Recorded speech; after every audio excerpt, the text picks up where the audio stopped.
곽정과 황용은 어린 딸이 집을 나간 후 걱정이 되어 잠을 이루지 못했다.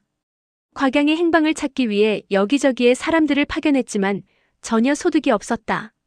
그렇게 열흘 정도가 지났을 때 정영과 육무상이 찾아와 곽양이 몽골군에게 잡혀있다는 소식을 전해주었다. 황용은 그날 밤 당장 몽골군 진영에 몰래 숨어들어가 곽양의 소식을 알아보았다. 그러나 양과와 마찬가지로 북대영에 갔기 때문에 아무런 단서도 발견하지 못했다. 아무래도 곽양은 몽골군 진영에 있는 것 같지 않았다.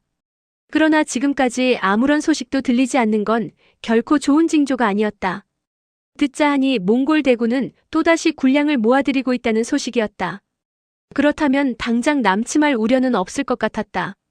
황용은 남편과 상의한 끝에 밖으로 나가 직접 곽양을 찾아보기로 했다.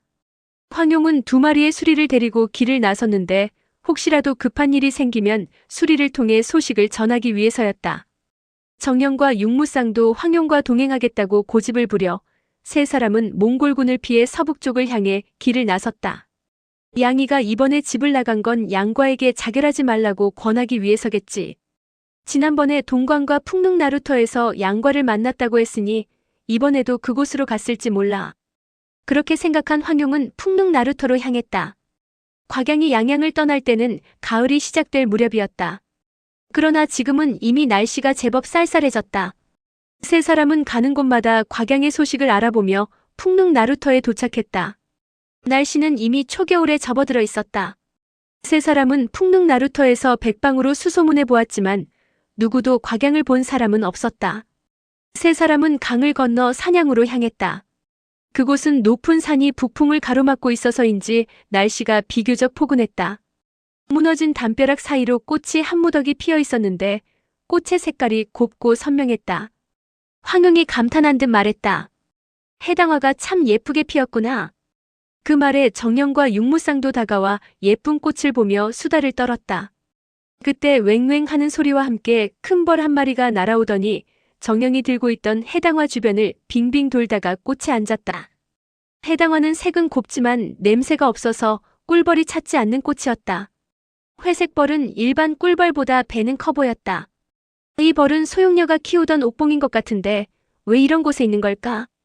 황용의 말에 육무상이 맞장구 쳤다. 그러게요. 우리 이 벌이 어디로 날아가는지 따라가 보면 어떨까요? 잠시 후 옥봉이 꽃에서 날아올라 허공을 빙빙 돌더니 곧 서북쪽을 향해 날아갔다. 그러자 세 사람은 경공수를 써서 옥봉의 뒤를 쫓았다. 옥봉은 꽃을 만나면 잠시 쉬었다가 다시 날고 또 꽃을 만나면 잠시 쉬었다가 다시 날아가곤 했다. 조금 지나자 어디선가 벌 2마리가 더 나타났다. 저녁 무렵이 되자 벌과 세 사람은 한 산골짜기에 도착했다. 세 사람은 탄성을 질렀다. 와, 이렇게 꽃이 많다니. 골짜기 가득 온갖 곱고 예쁜 꽃이 활짝 피어 있고 산등성이를 따라 나무로 만든 벌통이 쭉 놓여 있었다. 3마리 벌은 벌통 속으로 날아 들어갔다.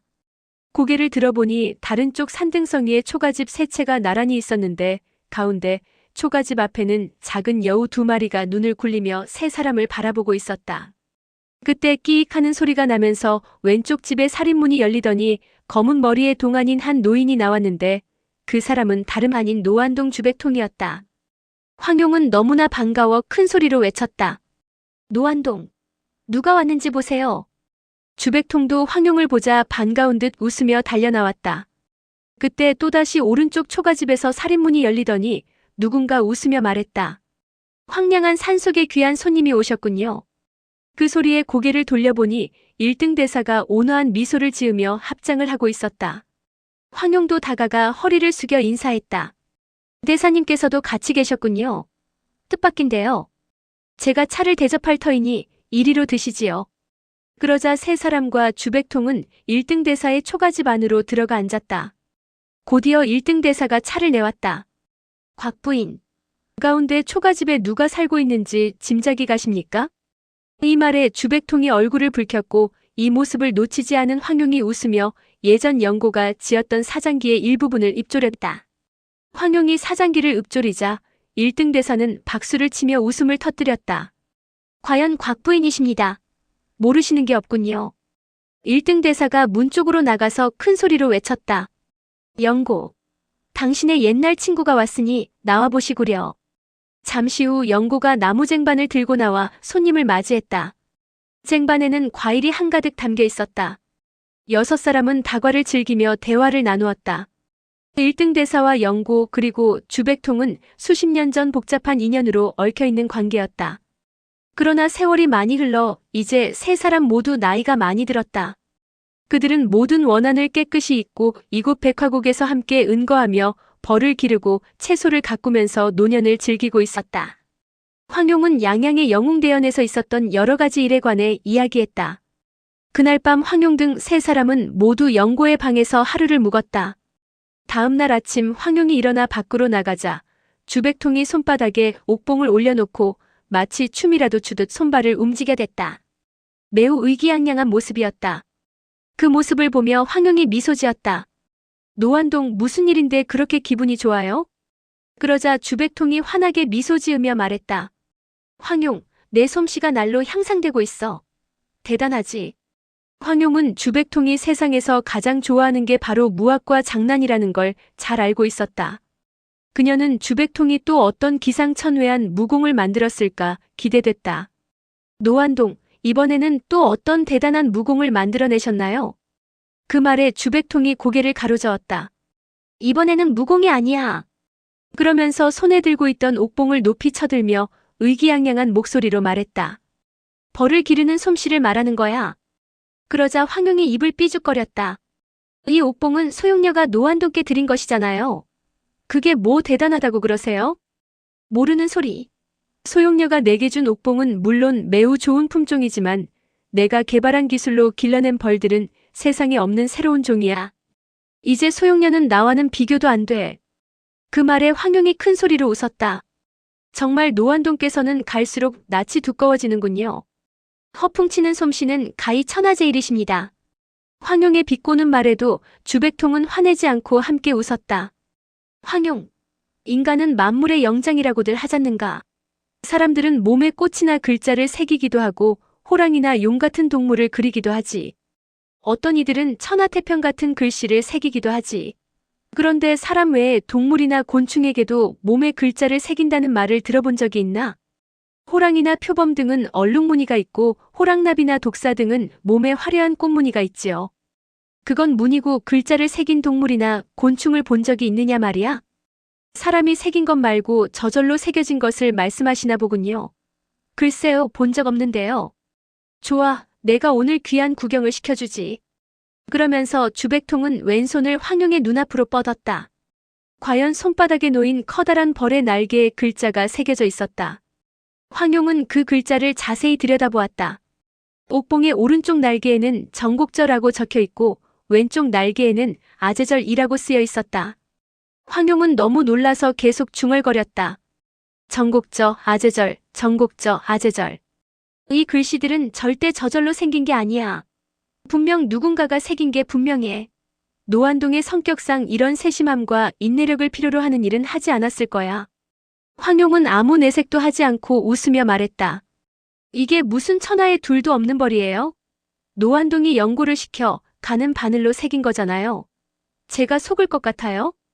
그러자 주백통이 아니라며 얼굴을 붉혔다.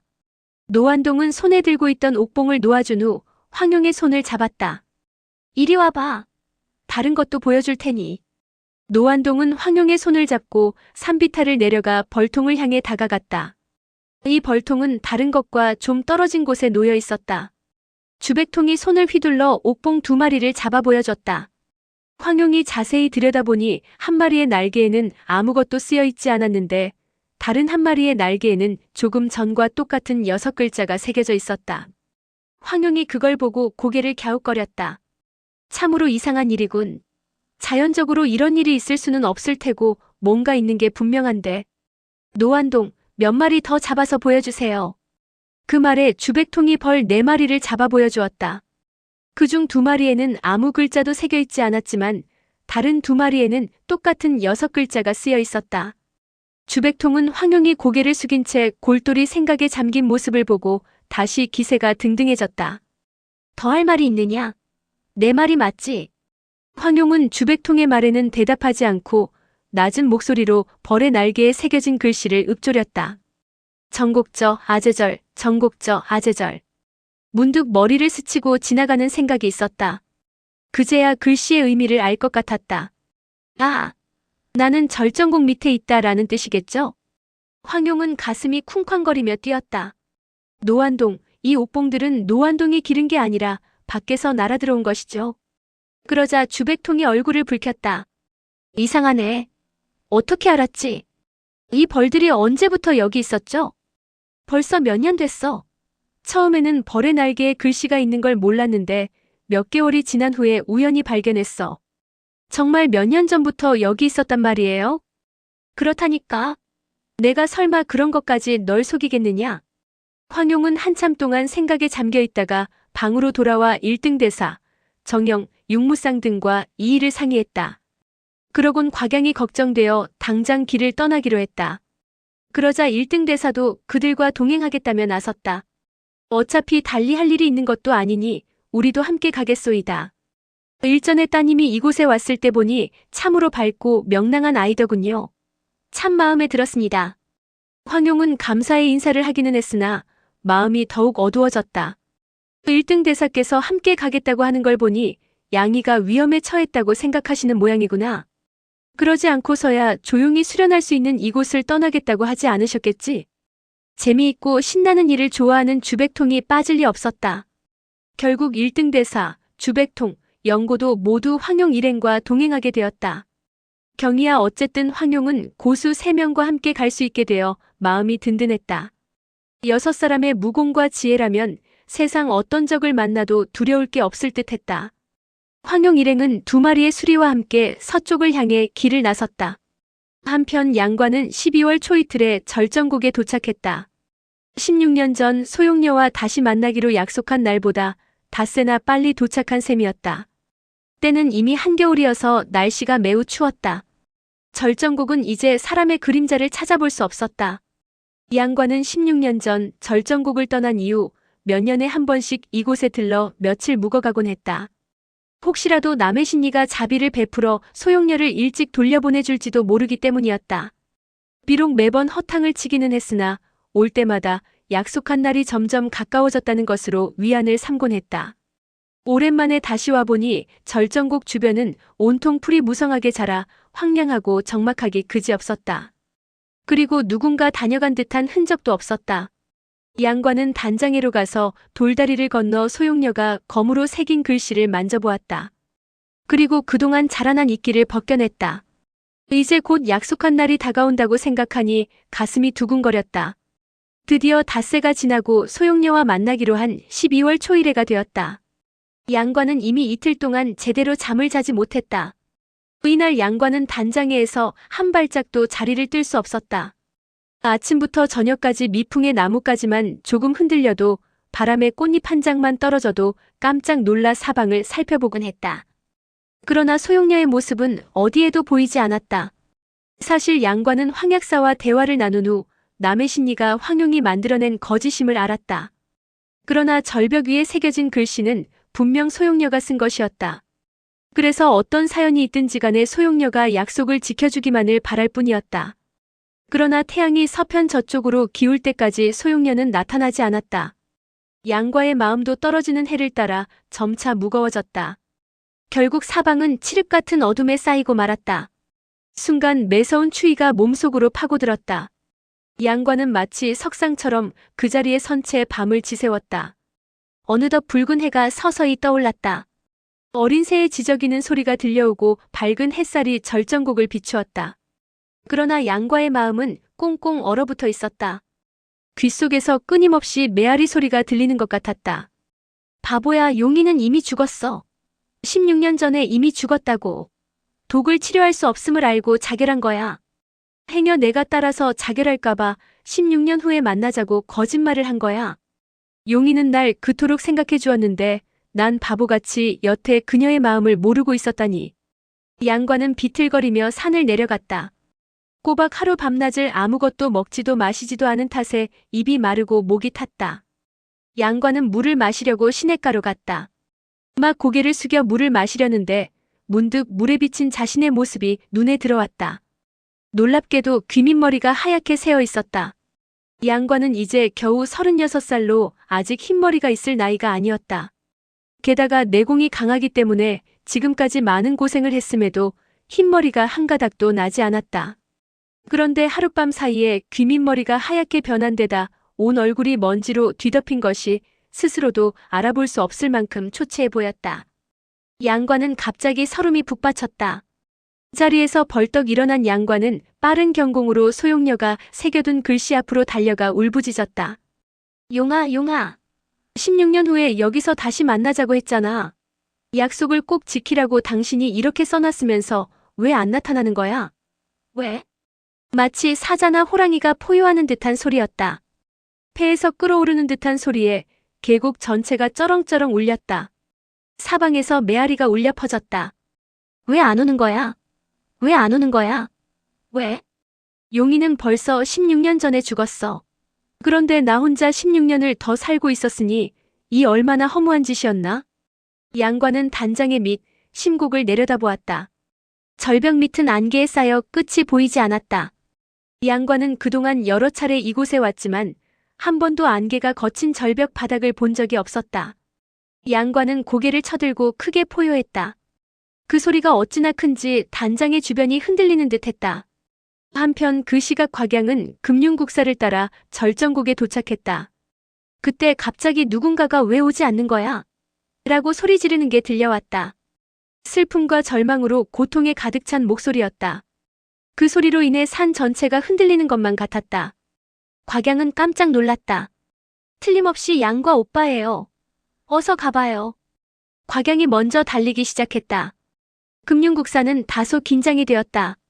그는 등에 지고 있던 보따리 속에서 오륜을 꺼내 손에 들었다. 금융국사는 이미 용상반야공의 10단계까지 수련을 마친 뒤였기 때문에 무공이라면 자신이 있었다. 그러나 16년 동안 양과나 소용녀 역시 세월을 낭비하며 무공 수련을 게을리하지 않았을 테니 절대 방심할 수 없었다. 곽양은 소리가 나는 방향을 향해 급히 달려 순식간에 단장의 앞에 도착했다. 양과가 절벽 위에 서 있고 삭풍이 불어오더니 수십 송이 붉은 꽃이 하늘하늘 허공으로 날아올랐다. 오빠, 제가 왔어요. 그러나 깊은 생각에 잠겨있는 양과는 전혀 듣지 못하는 것 같았다. 문득 양과의 거동이 이상해 보여 다급해진 곽양은 크게 소리를 질렀다. 여기 오빠가 준 금침이 있어요. 그러니 제 말을 들어주셔야 해요. 절대로 자결할 생각이랑 말아요. 곽양은 소리치며 돌다리를 건너 절벽을 향해 달려갔다. 그러나 돌다리를 절반쯤 건넜을 때 갑자기 양과가 절벽 밑으로 몸을 날리는 게 보였다. 곽양은 아무런 생각도 할 수 없었다. 곧장 양과를 따라 절벽 밑으로 뛰어내렸다. 양과를 구하기 위해서였을까? 아니면 그저 양과에 대한 마음이 그만큼 깊었기 때문일까? 뒤에서 따라오던 금융국사는 곽양이 절벽으로 몸을 던지는 걸 보고 깜짝 놀라 그녀를 구하기 위해 뛰어갔다. 금융국사가 순간 내공을 높여 빠른 경공술로 뛰어갔지만 결국 한 발 늦어 곽양은 이미 절벽 아래로 몸을 날린 뒤였다. 금융국사는 깊이 생각할 겨를도 없이 발끝으로 땅을 찍으며 몸을 굽혀 곽양의 팔을 잡았다. 이건 매우 위험한 행동으로 자칫 잘못하면 금융국사마저도 절벽 밑으로 떨어질 수 있었다. 금융국사의 손이 막 곽양의 옷소매를 잡은 순간 찍 하는 소리가 나더니 그만 옷소매가 찢어지고 말았다. 결국 곽양의 몸은 순식간에 안개를 뚫고 절벽 밑으로 사라져버렸다. 금융국사는 장탄식을 하며 쉼없이 눈물을 흘렸다. 그는 곽양의 찢어진 옷소매를 손에 든 채 멍하니 심곡을 바라보았다. 한참이 지나자 누군가 말을 걸어왔다. 거기서 뭐 하는 거요? 고개를 돌려보니 맞은편에 주백통과 늙은 승려, 그리고 젊은 여자 셋과 나이든 여자 하나가 서 있었다. 젊은 여자 중 한 명은 황용이었고 나머지 두 사람은 처음 보는 얼굴이었다. 주백통과 황용은 분명 강적이었으나 금융국사는 그들이 전혀 두렵지 않았다. 그러나 지금은 곽양의 죽음 때문에 마음이 괴로운지라 싸우고 싶은 생각이 전혀 들지 않았다. 금융국사는 처량한 목소리로 말했다. 곽양 낭자가 절벽 밑으로 떨어졌소. 금융국사는 한숨을 길게 내쉬더니 고개를 떨구면서 눈물을 흘렸다. 황용 일행은 금융국사의 말을 듣고 깜짝 놀랐다. 특히 황용은 너무 놀라 얼굴이 굳어졌다. 정말입니까? 무엇 때문에 거짓말을 하겠소? 이걸 보시오. 금융국사는 손에 든 옷자락을 흔들었다. 황용이 보니 과연 딸의 옷자락이 틀림없었다. 황용은 몸을 부들부들 떨며 할 말을 잃었다. 주백통이 화를 내며 소리쳤다. 이런 죽일 놈 같으니 뭐 때문에 어린아이를 해쳤느냐? 정말 악독하기 짝이 없구나. 그 말에 금융국사가 고개를 가로저었다. 내가 해친 게 아니오. 그렇다면 그 아이가 왜 절벽 밑으로 떨어졌단 말이냐? 네가 밀었거나 협박을 한 게 분명하다. 금융국사는 고개를 저으며 울먹이는 목소리로 말했다. 아니오. 그 아인 내 의발을 전수받을 제자인데 내가 왜 그 아이를 해치겠소? 그 말을 듣자 주백통이 땅에 침을 탁 뱉으며 소리쳤다. 거짓말하지 말거라. 그 아이의 외조부가 황노사이고 부친이 곽정, 모친이 바로 여기 있는 황용이다. 모두 다 너 따위가 상대할 수 있는 사람들이 아니지. 그런데 그 아이가 무엇 때문에 너를 삽으로 모신단 말이냐? 하다못해 내게서 몇 초씩만 배워도 너 따위는 가볍게 이길 수 있을 것이다. 주백통은 금융국사를 향해 침을 뱉었다. 비록 거리가 조금 떨어져 있었지만 내공이 실린 침은 마치 암기라도 되는 양 허공을 가르며 빠르게 금융국사의 얼굴을 향해 똑바로 날아갔다. 금융국사는 얼른 고개를 돌려 피하면서도 속으로 감탄을 금치 못했다. 주백통은 금융국사가 아무 대꾸도 하지 않는 걸 보자 의기양양해서 더욱 큰 소리로 떠들어댔다. 양이가 너의 무공 실력을 인정하지 않은 거지. 그런데 너는 기어이 그 아이를 제자로 삼으려 한 거고. 그렇지. 그 말에 금융국사가 고개를 끄덕였다. 그것 봐라. 그래서 양이를 절벽 밑으로 밀어버린 것이구나. 주백통의 말에 금융국사는 탄식하듯 대답했다. 내가 민 것이 아니오. 나도 그 아이가 왜 자결하려 했는지 모르겠소. 황용은 어찌해야 할 바를 몰랐다. 눈물마저 흘리는 금융국사의 모습을 보니 금융국사가 일부러 딸을 밀어 떨어뜨린 건 아닌 듯했다. 그러나 딸이 절벽 아래로 떨어진 일이 금융국사와 관계가 있는 것만은 틀림없었다. 누군가가 책임을 져야 한다면 그 사람은 바로 금융국사였다. 그리고 지금 황용의 가슴 속에서 끓어오르는 분노를 누군가 감당해야 한다면 그 또한 금융국사여야 했다. 황용은 이를 악문 채 죽봉을 들고 금융국사를 향해 천천히 걸어갔다. 딸의 죽음으로 분노한 황용은 이를 갈며 금융국사를 향해 살수를 퍼부었다. 황용이 펼친 타구봉법의 기파가 순식간에 금융국사를 포위하며 덮쳐왔다. 비록 금융국사의 무공이 황용보다 뛰어나긴 했으나 그는 감히 황용과 맞서지 못하고 뒤로 물러나며 을륜으로 황용의 공세를 막기에 급급했다. 그러나 그건 결코 황용의 기세가 두려워서는 아니었다. 만약 황용과 본격적으로 싸우게 되면 보나마나 주백통이 나서서 도울 것이 자명했다. 다른 사람들이야 신경 쓸 것 없었지만 천하의 주백통과 황용의 협공을 버텨낼 수 있는 고수가 얼마가 되겠는가. 지금은 싸워야 할 때가 아니라 틈을 봐서 도망쳐야 할 상황이었다.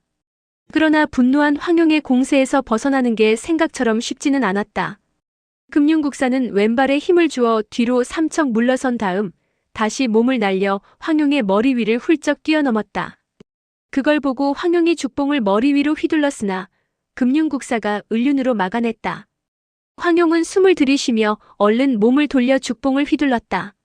그러나 땅의 착지함과 동시에 발끝에 힘을 주어 세차게 땅을 박찬 금융국사는 간발의 차이로 황용의 사정거리에서 벗어났다. 이대로 질주하기만 하면 위험에서 벗어날 수 있겠다는 생각에 금융국사의 입가에 회심의 미소가 피어오를 그때 측면에서 강한 권풍이 날아와 금융국사를 덮쳤다. 금융국사가 황용의 머리를 뛰어넘을 때 이미 주백통이 움직인 것이다. 결국 금융국사는 앞으로 더 내달리지 못하고 황급히 몸을 비틀며 주백통의 공격을 피했다. 그 순간 황용의 죽봉이 금융국사의 등을 노리고 들어왔다. 금융국사는 황급히 손에 들고 있던 금륜으로 황용의 죽봉을 쳐내며 반격하려 했으나 이번에는 주백통의 공명권이 금융국사의 허리를 향해 들어왔다. 금융국사는 왼손에 들고 있던 을륜으로 주백통의 공명권을 막았으나 그 충격에 튕겨 뒤로 세 걸음이나 물러나고 말았다. 그런데 의외로 밀려난 금융국사의 입가에 잔잔한 미소가 피어올랐다. 금융국사는 용상반야공을 10단계까지 수련한 후 제대로 된 고수를 만나보지 못했다. 그는 지금이 어쩌면 자신의 무공을 시험해볼 좋은 기회라는 생각이 들었다. 어차피 그의 목표는 양과와 소용녀가 함께 펼치는 옥녀소심권법이 아니었던가. 지금 이 자리에서 협공이 전문도 아닌 주백통과 황용에게조차 밀린다면 어찌 옥녀소심권법을 깨겠는가. 결심을 굳힌 금융국사는 심호흡을 한번 크게 한 다음 오륜을 다시 허리에 차고 양손에 기를 끌어올렸다. 그 모습을 보고 있던 주백통의 입가에도 환한 미소가 피어올랐다. 금융국사에게 뭔가 심경의 변화가 생겼다는 걸 느낀 주백통이 팔로 황용을 뒤로 물리며 앞으로 나섰다. 주백통의 주먹 주위로 무형의 기가 일렁거리며 진동하기 시작했다. 그 순간 주백통의 일권이 금융국사를 향해 날아갔고 금융국사 역시 주먹을 뻗어 주백통의 공명권을 맞받아쳤다. 두 사람의 위력이 얼마나 대단한지 바람 가르는 소리가 마치 천둥 소리 같았다. 두 사람의 주먹이 충돌하자 엄청난 충돌음과 함께 기파가 사방으로 퍼져나갔다.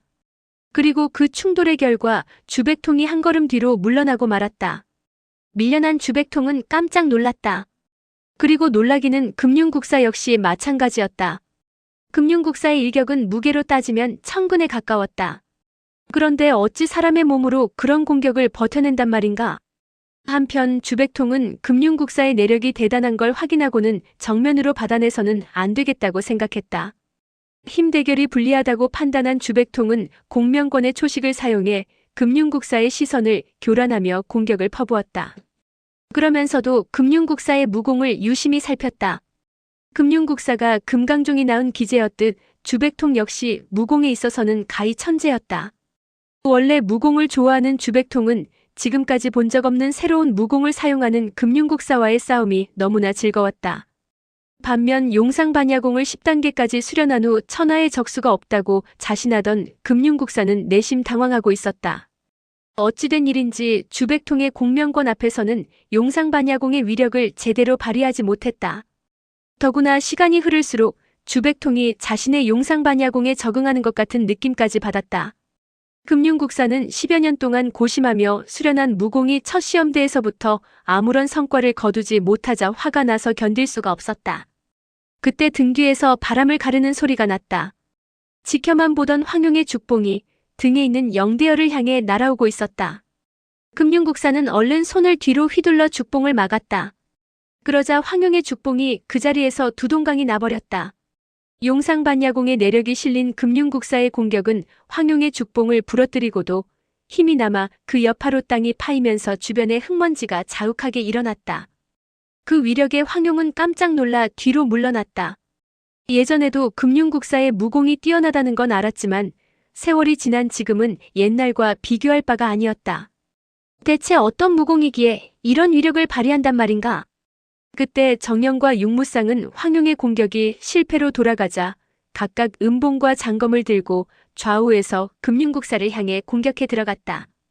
그 모습을 보며 황용이 조심하라고 소리쳤다. 그러나 황용의 말이 채 끝나기도 전에 툭챙 하는 소리와 함께 봉과 검이 모두 부러졌다. 그러자 정령과 육무쌍은 황급히 뒤로 물러났다. 만약 평소의 금융국사였다면 최소한 정령과 육무쌍은 조금 전 공격으로 이 자리에서 죽었을 것이다. 그러나 지금 금융국사는 곽양을 잃은 슬픔으로 마음이 아팠기 때문에 오늘만큼은 누군가를 해치고 싶지는 않았다. 물러가시오. 금융국사는 뒤로 물러선 정령과 육무쌍을 더 이상 공격하지 않았다.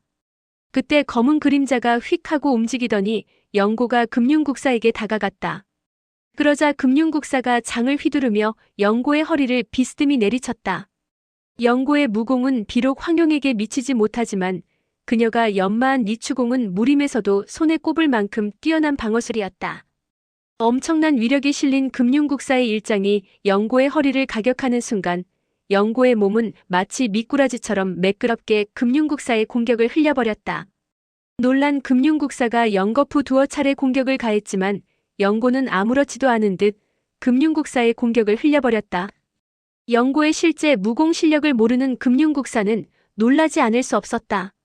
오랜 세월 동안 힘들게 수련한 무공인데 어찌 이름도 들어본 적 없는 여인에게 막힌단 말인가.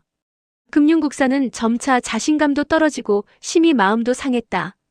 금융국사는 더 이상 싸우고 싶지 않아 훌쩍 뛰어 왼쪽으로 비켜섰다. 영고는 가까스로 금융국사의 공격을 2차례 피했는데 그가 스스로 물러서자 안도의 숨을 쉬었다. 금융국사가 물러서는 걸 보고 주백통이 도망가지 말라며 그를 향해 덤벼들었다. 그러자 금융국사가 막장을 뻗어 반격하려는데 갑자기 바람 가르는 소리가 들리더니 무언가 부드럽고 온화한 기운이 얼굴을 덮쳤다. 바로 1등 대사의 일양지였다. 금융국사는 이 늙은 승려를 전혀 염두에 두지 않았는데 갑자기 이런 공격을 날리니 당황하지 않을 수 없었다. 1등 대사의 일양지는 이미 신의 경지에 이르렀다고 해도 과언이 아니었다. 보기에는 매우 부드럽고 온화에 큰 위력이 없을 듯 싶으나 실은 엄청난 내공이 실려 있어 막아낼 방법이 없었다. 깜짝 놀란 금융국사는 얼른 몸을 돌려 피했다. 1등 대사의 일양지를 겨우 피한 금융국사는 즉시 장을 뻗어 반격했다. 1등 대사 역시 금융국사의 장력이 엄청난 걸 보고 정면으로 막아낼 엄두를 내지 못하고 가볍게 뒤로 물러섰다.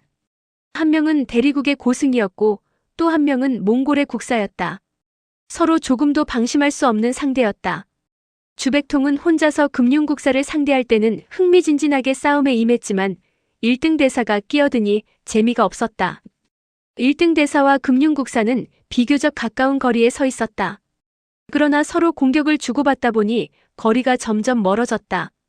두 사람 모두 쌓아올린 공력을 다해 멀리 있는 적을 공격했다. 어느새 1등 대사의 머리에서 하얀 김이 모락모락 피어올랐다. 황용은 딸의 죽음이 분하기도 하고 또 나이 많은 1등 대사가 기력이 너무 쇠해지지는 않을까 걱정되어 함께 금융국사를 공격하고 싶었다. 그러나 두 사람의 싸움이 어찌나 치열하고 그 위력이 대단한지 도무지 끼어들 틈을 찾을 수가 없었다. 그때 문득 머리 위에서 수리의 울음소리가 들렸다. 황용은 입으로 휘파람을 불며 금융국사를 가리켰다. 만약 양과의 신조였다면 금융국사가 다소 겁을 냈을 것이나 황용의 수리는 비록 몸집은 크지만 평범한 수리에 불과해서 그런 새 2마리에게 금융국사가 당할 리 없었다. 그러나 지금 금융국사는 전력을 다해 1등 대사와 싸우는 중이었다. 한마디로 조금의 방심도 허락되지 않는 상황이었다. 그런데 갑자기 2마리의 수리가 자신을 향해 덮쳐오니 당황하지 않을 수 없었다. 금융국사는 하는 수 없이 왼손을 머리 위로 휘둘러 수리를 쫓았다. 수리들은 금융국사가 장풍을 날리자 얼른 허공을 박차고 하늘 위로 날아올랐다. 그러나 그 잠깐의 빈틈 때문에 싸움의 주도권을 1등 대사에게 내주고 말았다.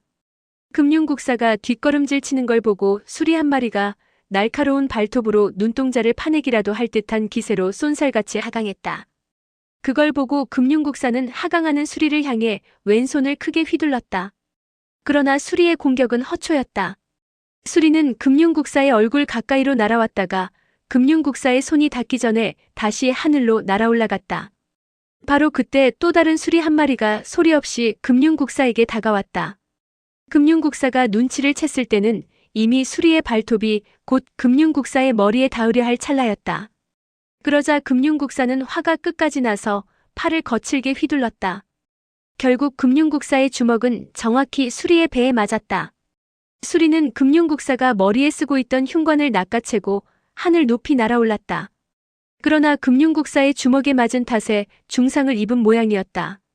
하늘 높이 날아오르기는 했으나 결국 오래 버티지 못하고 잠시 날개를 퍼덕이더니 그만 깊은 계곡 밑으로 떨어지고 말았다. 그 모습을 보며 황용과 영고 그리고 정령과 육무쌍은 모두 안타까워하며 소리를 질렀고 주백통도 도발대발하며 싸움에 끼어들었다. 계곡 밑으로 떨어진 수리는 수컷이었다.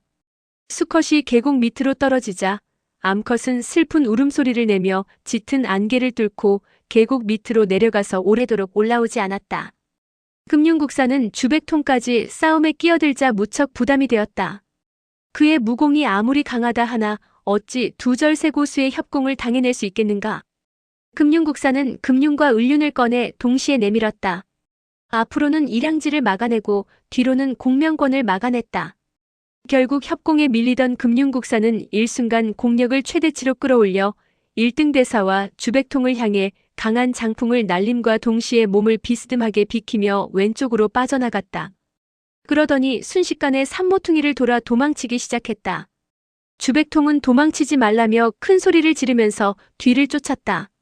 만약 주백통에게 잡혀 시간을 허비하면 그 사이 1등 대사도 합류할 것이다. 금융국사는 살기 위해 최선을 다해 전력 질주했다. 눈앞에 빽빽한 밀림이 펼쳐져 있었다. 그걸 보고 금융국사는 밀림을 향해 뛰었다. 그런데 그때 갑자기 휙 하는 소리가 빠르게 들려오더니 작은 돌멩이가 숲속에서 날아왔다. 숲과 금융국사와의 거리는 100여 보 정도 떨어져 있었다. 그러나 얼마나 강한 내력을 지닌 사람이 던졌는지 돌멩이의 크기는 크지 않았으나 바람을 가르는 소리가 매우 날카로웠다. 돌멩이는 정확히 금융국사의 얼굴을 향해 날아왔다. 금융국사는 얼른 금륜을 들어 막아냈다. 그 순간 쨍 하는 소리와 함께 돌멩이가 금륜에 맞아 산산조각이 나며 사방으로 흩어졌다. 금융국사의 얼굴에도 돌멩이의 파편이 튀었다. 워낙 작은 파편이라 부상을 입지는 않았지만 제법 쓰리고 아팠다. 금융국사는 또 한 번 깜짝 놀랐다. 이 작은 파편에도 이런 힘이 있다니 공력이 정말 강한 사람이구나. 아까 싸운 노승이나 주백통보다 공력이 강했으면 강했지 덜하진 않을 것 같구나. 도대체 누구지? 그때 숲속에서 청포를 입은 노인이 걸어 나왔다. 소매를 펄럭이는 모습이 매우 우아하고 멋스러웠다. 주백통이 그 노인을 보더니 반갑게 소리쳤다. 황노사, 저놈이 당신 외손녀를 죽였소. 어서 저놈을 잡으시오. 숲속에서 나온 사람은 바로 도화도주 황약사였다. 황약사는 양과와 헤어진 후 북쪽으로 향했다. 그러다 어느 날 한 시골 객점에서 술을 마시던 중 수리 2마리가 날아가는 걸 보았다. 황약사는 틀림없이 딸이나 외손녀가 근처에 있는 모양이라 생각하고 수리를 따라 이곳 절정고까지 왔지만 딸과 마주치고 싶지 않아서 멀찍이 뒤따르다가 이들의 싸움을 지켜보게 되었다. 1등 대사와 주백통이 쉽게 이기지 못하는 걸 보니 만만치 않은 상대인 것 같았다. 황약사는 평생에 이런 호적수를 만나는 것도 쉽지 않은 일인 것 같아 반가운 마음에 출수를 한 것이었다. 금융국사는 쌍륜을 서로 맞부딪혔다. 그러자 날카로운 소리가 숲속을 울렸다. 당신이 바로 동사 황약사로군. 그렇소이다. 황약사는 고개를 끄덕였다. 몽골에 있을 때 들은 적이 있소. 중원의 동사 서독, 남제, 북계, 중신통 이 5고수가 정말 대단하다고 말이오. 과연 그 명성이 헛된 게 아니었군.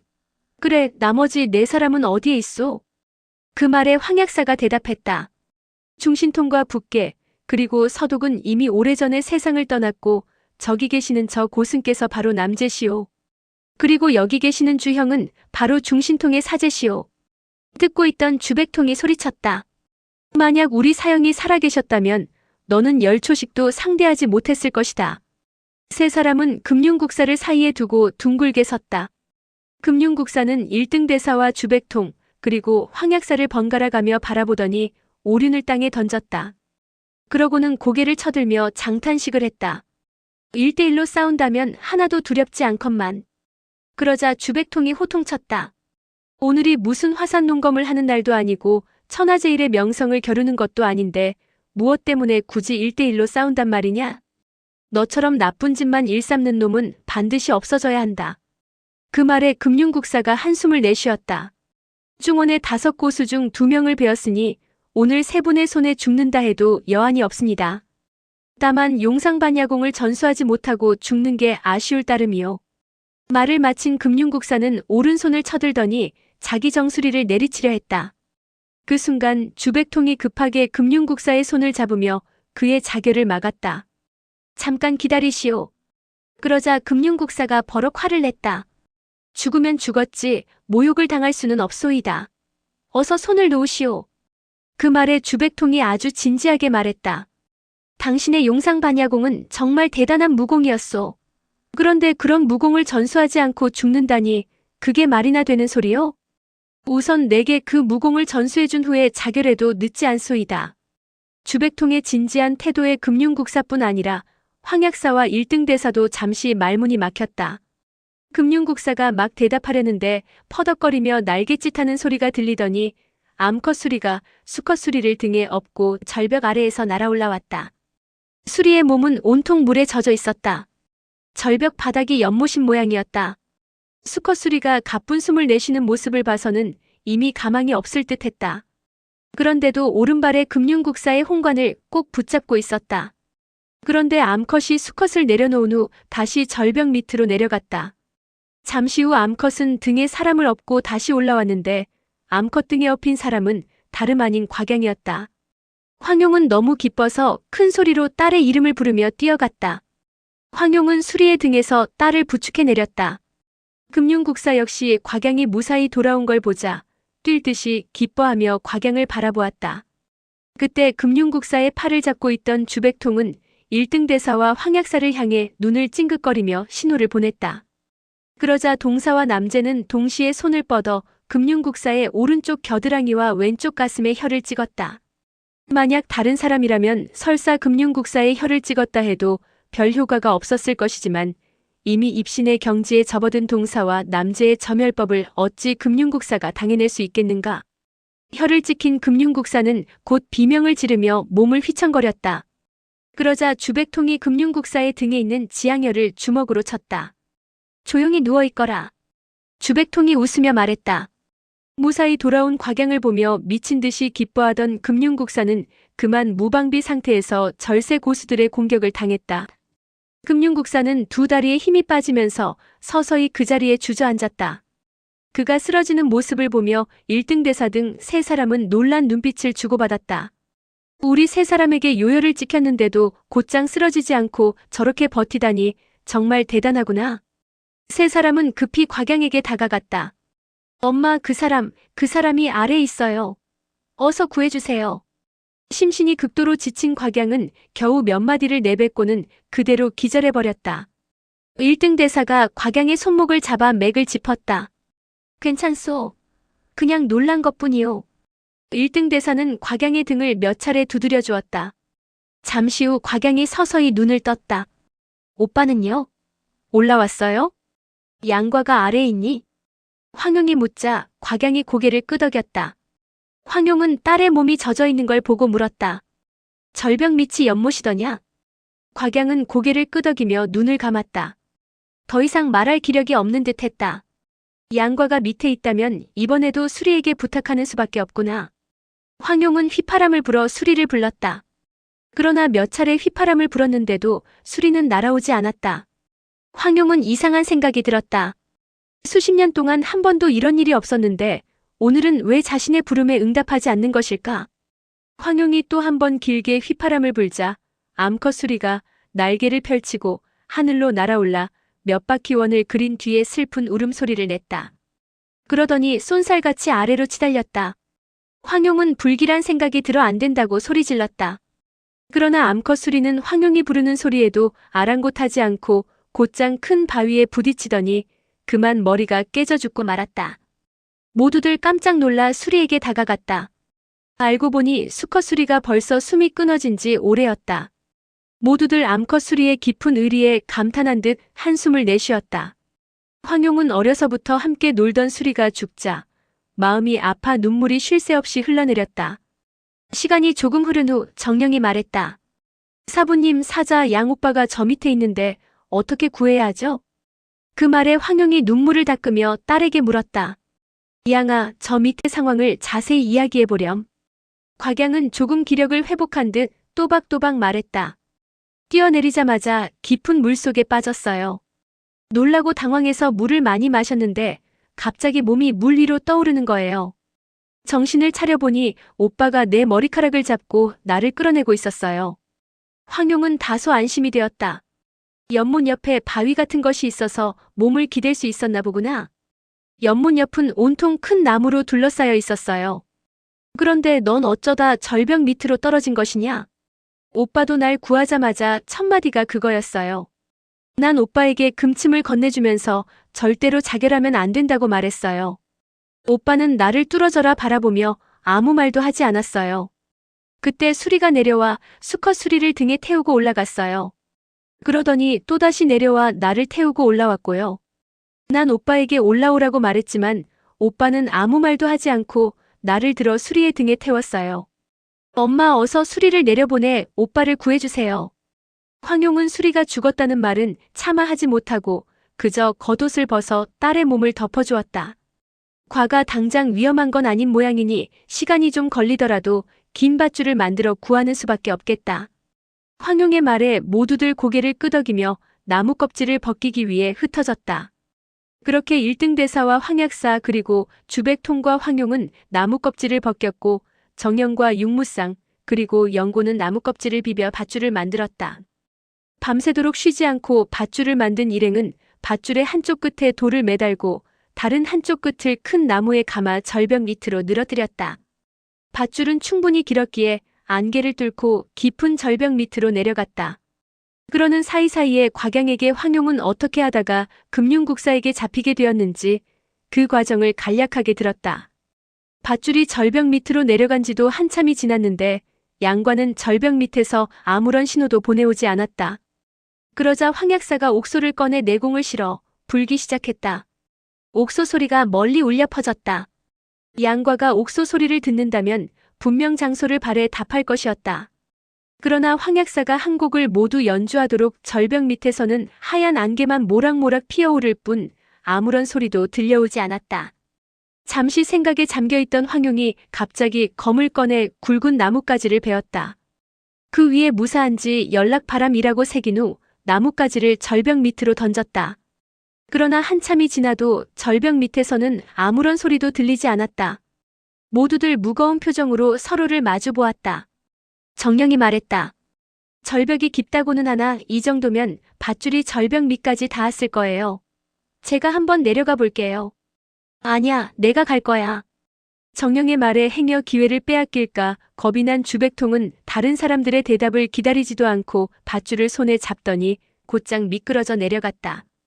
주백통은 순식간에 안개를 뚫고 밑으로 내려가 이내 보이지 않았다.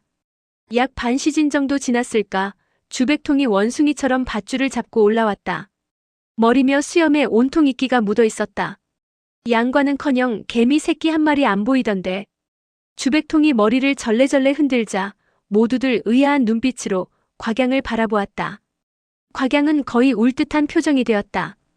분명히 오빠가 저 아래에 있었어요. 연못가 큰 나무 위에 있었다고요. 그 말에 정령이 말없이 자리에서 일어나더니 밧줄을 잡고 밑으로 내려갔다. 육무상이 그 뒤를 따랐다. 뒤이어 영고, 주백통, 황약사, 1등 대사 등도 밧줄을 잡고 밑으로 내려갔다. 양아, 넌 아직 몸이 회복되지 않았으니 내려오면 안 된다. 또다시 엄마를 걱정시키지 말거라. 만약 양과가 밑에 있다면 우리가 반드시 구해올 테니 넌 걱정 말고 여기 있어야 한다. 알겠니? 곽양은 초조한 마음에 눈물을 글썽이며 고개를 끄덕였다. 황용은 땅바닥에 누워있는 금융국사를 바라보았다. 혀를 찍힌 지 이미 12시즌이 넘었다. 금융국사의 내공으로 보아 머지않아 스스로 막힌 혀를 뚫을 수 있을 터였다. 황용은 금융국사에게 다가가 등에 영대열과 가슴에 거거리열, 양팔에 청냉연을 다시 한번 찍었다. 그런 다음 황용은 밧줄을 잡고 밑으로 내려가기 시작했다. 절벽 밑에는 과연 맑고 깊은 연못이 있었다. 황약사 등이 연못 주변을 샅샅이 살폈으나 그 어디에도 양과의 흔적은 없었다. 연못 왼쪽 큰 나무 위에 30개 정도의 벌집이 있었고 그 주변에 옥봉이 날아다니고 있었다. 문득 뭔가 생각난 황용은 주백통에게 옥봉을 잡아 날개에 글씨가 있는지 보라고 했다. 주백통이 황용의 말대로 옥봉 몇 마리를 잡아 날개를 살펴보니 그중 글자가 쓰여있는 옥봉이 정말 있었다. 황용이 다가가서 보니 과연 주백통 손에 들고 있는 벌의 날개에 아제절 정곡저라는 6글자가 쓰여 있었다. 황용은 주변을 한번 훑어보았다. 그러나 사면은 깎아지른 듯한 절벽으로 둘러싸여 있을 뿐 다른 통로가 있을 것 같지 않았다. 그렇다면 관건은 연못 가운데 있을 것 같았다. 일행 중 수영 솜씨가 가장 좋은 건 황용이었다. 황용은 대충 옷을 가다듬은 후 구화 옥노안을 입에 넣었다. 혹시라도 물속에 독충이나 물뱀이 있지 않을까 염려해서였다. 준비를 마친 황용은 물속으로 첨벙 뛰어들었다. 연못은 매우 깊었으나 황용은 빠른 속도로 잠수에 들어갔다. 날씨가 매우 추운 데다 물속은 더욱 차가웠다. 깊이 잠수에 들어갈수록 더욱 차가워지더니 나중에는 한기가 뼛속까지 파고들었다. 그러나 황용은 포기하지 않고 몇 번이나 물 위로 올라와 숨을 깊이 들이마신 후 또다시 잠수에 들어갔다. 깊은 곳으로 들어갈수록 저항력이 강해 황용이 아무리 있는 힘을 쏟아 잠수해 보려 해도 연못 바닥에 닿을 수는 없었다. 달리 주위를 끌만한 점도 찾지 못했고 게다가 더 이상 뼛속까지 파고드는 추위를 견딜 수가 없었다. 황용은 하는 수 없이 물 위로 올라왔다. 황용의 입술은 파랗게 질려 있었고 머리에는 얇은 얼음이 얼어 있었다. 정령과 육무쌍이 급히 나뭇가지를 모아 불을 피웠다. 한편 곽양은 어머니와 다른 사람들이 모두 절벽 밑으로 내려가자 혼자 남아 이런저런 생각에 잠겨 있었다. 그때 문득 금융국사의 신음소리가 들렸다. 곽양이 몸을 돌려보니 고통스러운지 금융국사의 표정이 심하게 일그러져 있었다. 금융국사는 더욱 큰 소리로 신음을 내며 간절한 눈빛으로 곽양을 바라보았다. 왜 그러세요? 어디 아파요? 네 어머니가 등에 영대열과 가슴에 거거려를 찍었기 때문에 온몸이 마치 수천 수만 마리의 개미한테 물린 것처럼 아프고 간지럽구나. 차라리 전중혈과 옥침혈을 찍을 것이지. 곽양은 어머니에게 점혈법을 배운 적이 있어서 인체에 요열인 전중혈과 옥침혈을 잘못 건드리면 상대의 목숨이 위험할 수 있다는 걸 알고 있었다. 어머니가 당신을 죽이지 않고 살려줬으면 감사할 일이지 무슨 말이 그리 많아요? 네 어머니가 만약 전중혈과 옥침혈을 찍었다면 내 가슴과 등이 마비되어 고통을 느끼지 않았을 것이다. 내 내공이 얼마나 강한데 너희 어머니가 혈을 찍는다고 죽겠느냐? 그러나 곽양은 금융국사의 말을 믿지 않았다. 허풍치지 마세요. 어머니가 그러시는데 전중혈과 옥침혈은 건드리기만 해도 죽는다고 했어요. 내공이 그리 강하다면서 그까짓 아프고 가려운 것도 못 참으세요? 제자야. 그동안 내가 너한테 얼마나 잘해주었느냐? 물론 잘해주셨죠. 그렇지만 당신은 장수기와 대두기를 죽였고 우리 수리도 죽였어요. 내게 아무리 잘해주어도 다 소용없어요. 좋다 사람을 죽였으니 벌은 받아야지. 그렇지만 난 널 친딸처럼 대해주었는데 그 은혜는 어떻게 보답할 테냐? 뭘 원하시는데요? 전중혈과 옥침혈을 찍어주렴. 잠시나마 고통을 덜었으면 싶구나. 그러나 곽양은 고개를 저었다.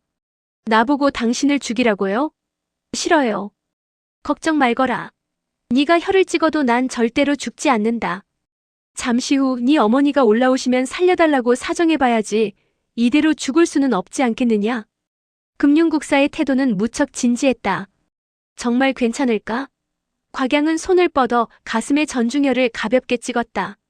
그러자 금융국사가 숨을 내쉬며 말했다. 훨씬 좋구나. 조금만 더 힘을 실어 혈을 찍어보아라. 그 말에 곽양은 조금 더 힘을 실어 혈을 찍었다. 과연 금융국사의 얼굴이 활짝 펴지며 편안해 보였다.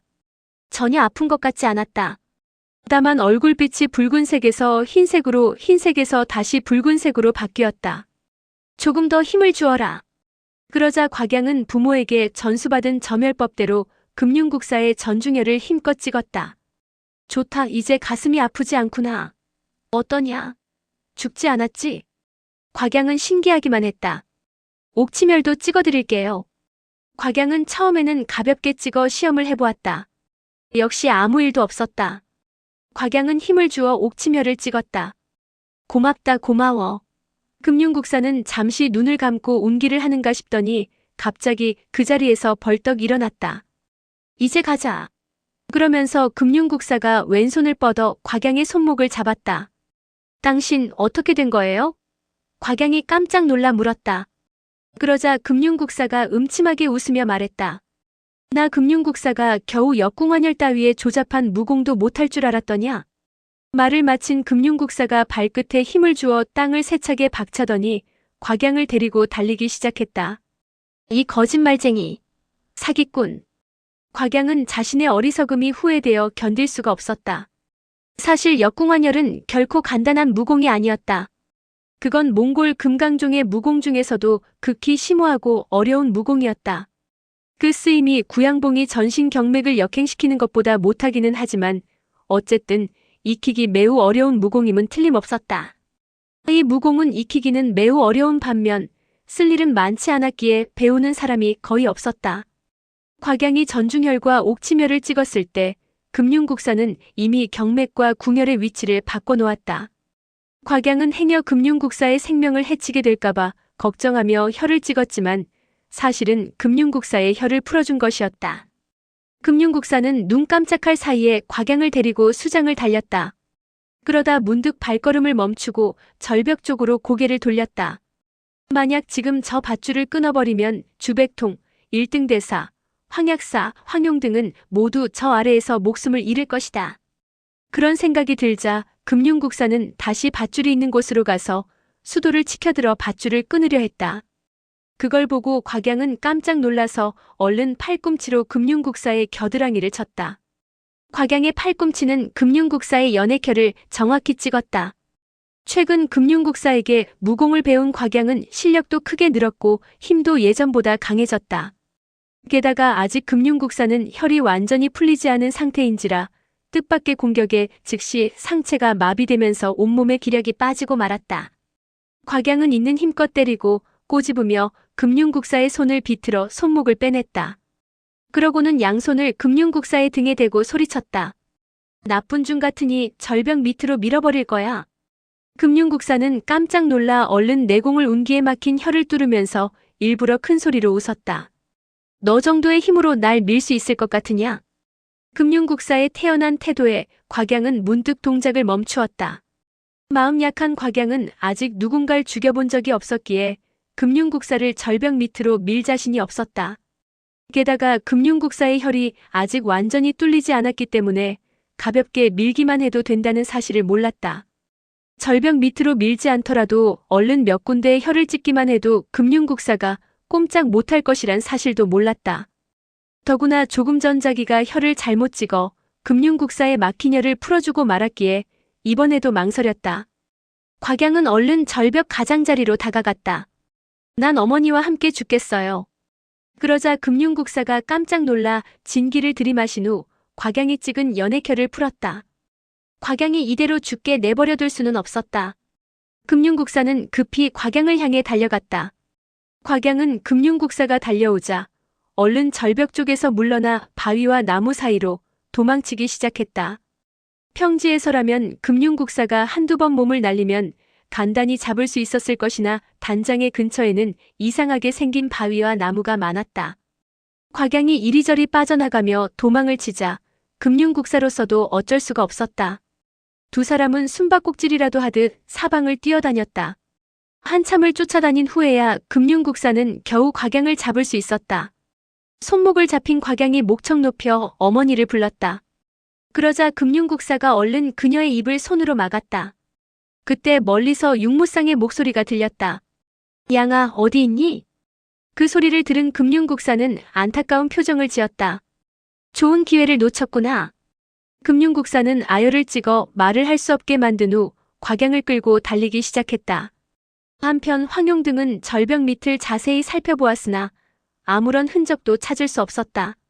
핏자국 같은 것은 없는 것으로 봐서 양과가 죽은 건 아닌 듯 싶었다. 일행은 상의한 후 일단 절벽 위로 올라가기로 했다. 첫 번째로 밧줄을 타고 올라간 사람이 바로 육무상이었다.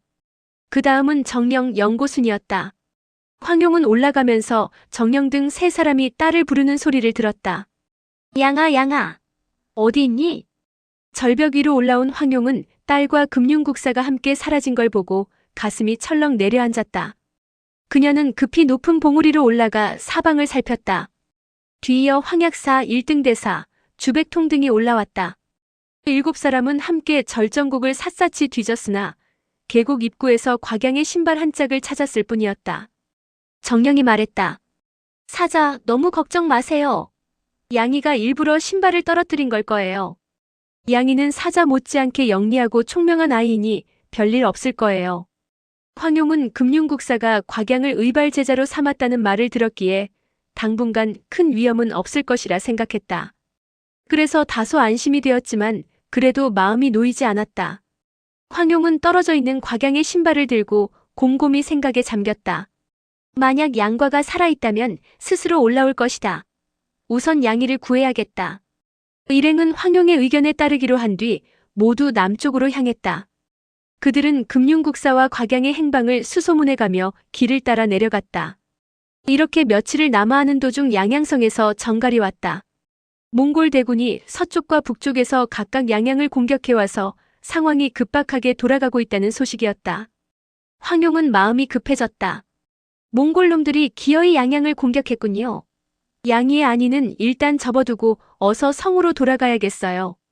일행은 나라를 위해 자식을 두고 돌아서는 황용의 우국 충정에 감탄을 금치 못했다. 황약사 1등 대사, 주백통 등은 언제나 초연하고 세상일에 등을 돌린 사람들이었다. 그러나 국가의 존망이 달린 양양성의 사수가 워낙 중요한지라 수수방관하고 있을 수만은 없었기에 모두 황용을 따라 양양으로 향했다. 모두가 고수들인지라 경공수를 펼쳐 서둘러 가니 하루가 되지 않아 양양성 외곽에 다다랐다. 성 주변에서 호각 소리가 요란스레 들려왔다. 멀리서 바라보니 깃발과 꼿꼿이 세운 창칼들이 하나의 숲을 이루고 말들이 성 주위를 힘차게 뛰어다니고 있었다. 양양성은 그야말로 망망대해에 홀로 솟아있는 섬처럼 외로워 보였다. 몽골군은 이미 전열을 정비하고 전투태세를 갖춘 상태였다. 일행은 몽골군의 기세에 발을 멈추었다. 적군의 기세가 만만치 않군요. 성에 들어가려면 우선 적진을 뚫어야 하니 기다렸다가 어두워지면 움직이는 게 좋겠습니다. 황용의 말에 모두들 고개를 끄덕였다. 7사람은 숲으로 들어가 몸을 숨겼다. 일행은 이경까지 기다린 후 황용이 앞장서서 적진으로 숨어 들어갔다. 모두가 경공술이 높기는 했지만 몽골의 군영은 그 수가 많기도 하고 매우 넓었다. 거의 반쯤 들어갔을 때 결국 그들은 경비병에게 들키고 말았다. 그러자 군영 안이 순식간에 벌집을 쑤신 듯 시끄러워졌다. 호각 소리가 울리고 고함 소리가 여기저기서 터져나오더니 3개의 백인대가 일행을 둘러쌌다. 그러나 나머지 군영은 쥐 죽은 듯 아무런 동요도 없었다. 주백통은 긴 창 2개를 집어들고 먼저 앞장서서 버티고 섰다. 다행히 적진 속에 있다 보니 적병들은 아군에게 맞을까봐 함부로 활을 쏘지는 못했다. 이 많은 수가 한꺼번에 활을 쏜다면 제 아무리 고수라 해도 당해내지 못할 터였다. 오히려 적진에 있는 게 다행이다 싶었다. 일행은 몽골군과 맞서 싸우며 점점 앞으로 나아갔다. 그럴 때마다 적병의 수가 점점 많아졌다. 창 수십 자루가 이들을 둘러싼 채 여기저기서 공격해 들어왔다. 주백통과 황약사의 장력에 적병의 창이 부러지고 꺾이면서 부상을 당하거나 목숨을 잃는 병사도 늘어갔다. 그러나 몽골군은 물러서기는커녕 오히려 그 수가 점점 늘어났다. 주백통이 너털 웃음을 터뜨리며 말했다. 황노사, 아무래도 우리는 여기서 위대한 죽음을 맞을 것 같소. 그런데 우린 늙어서 괜찮으나 여기 있는 낭자 4명은 살려야 하지 않겠소? 좋은 방법 좀 생각해 보시오. 듣고 있던 영구가 피식 웃더니 한마디 덧붙였다. 무슨 소리예요? 벌써 쭈글쭈글해진 나도 낭자란 말이에요? 죽으려거든 나도 같이 죽어야죠. 저 3사람이나 어떻게 좀 해보세요. 몽골군을 잘 알고 싸운 경험도 많은 황용도 지금 상황에서는 속수무책이었다. 노안동은 천성이 호기심이 많고 겁이 없는 사람이라 절대 약한 소리를 하지 않는다. 그런데도 지금 죽음을 입에 올리는 걸 보니 상황이 정말 어렵긴 어려운 모양이군. 그녀는 사방에서 개미떼처럼 몰려드는 적군을 쳐다보며 그저 손발을 내질러 맞서는 것 말고는 별다른 방법이 떠오르지 않았다. 그렇게 치열하게 싸우며 일행은 몇 개의 막사를 지났다. 그러다 우연히 황용은 왼쪽에 불빛이 전혀 없는 커다란 막사 2개를 보았다. 그녀는 태무친의 원정을 따라간 일이 있었기 때문에 그 막사가 보급품을 보관하는 곳이란 걸 금세 눈치챌 수 있었다. 뭔가 좋은 생각이 난 듯 그녀의 눈이 반짝였다.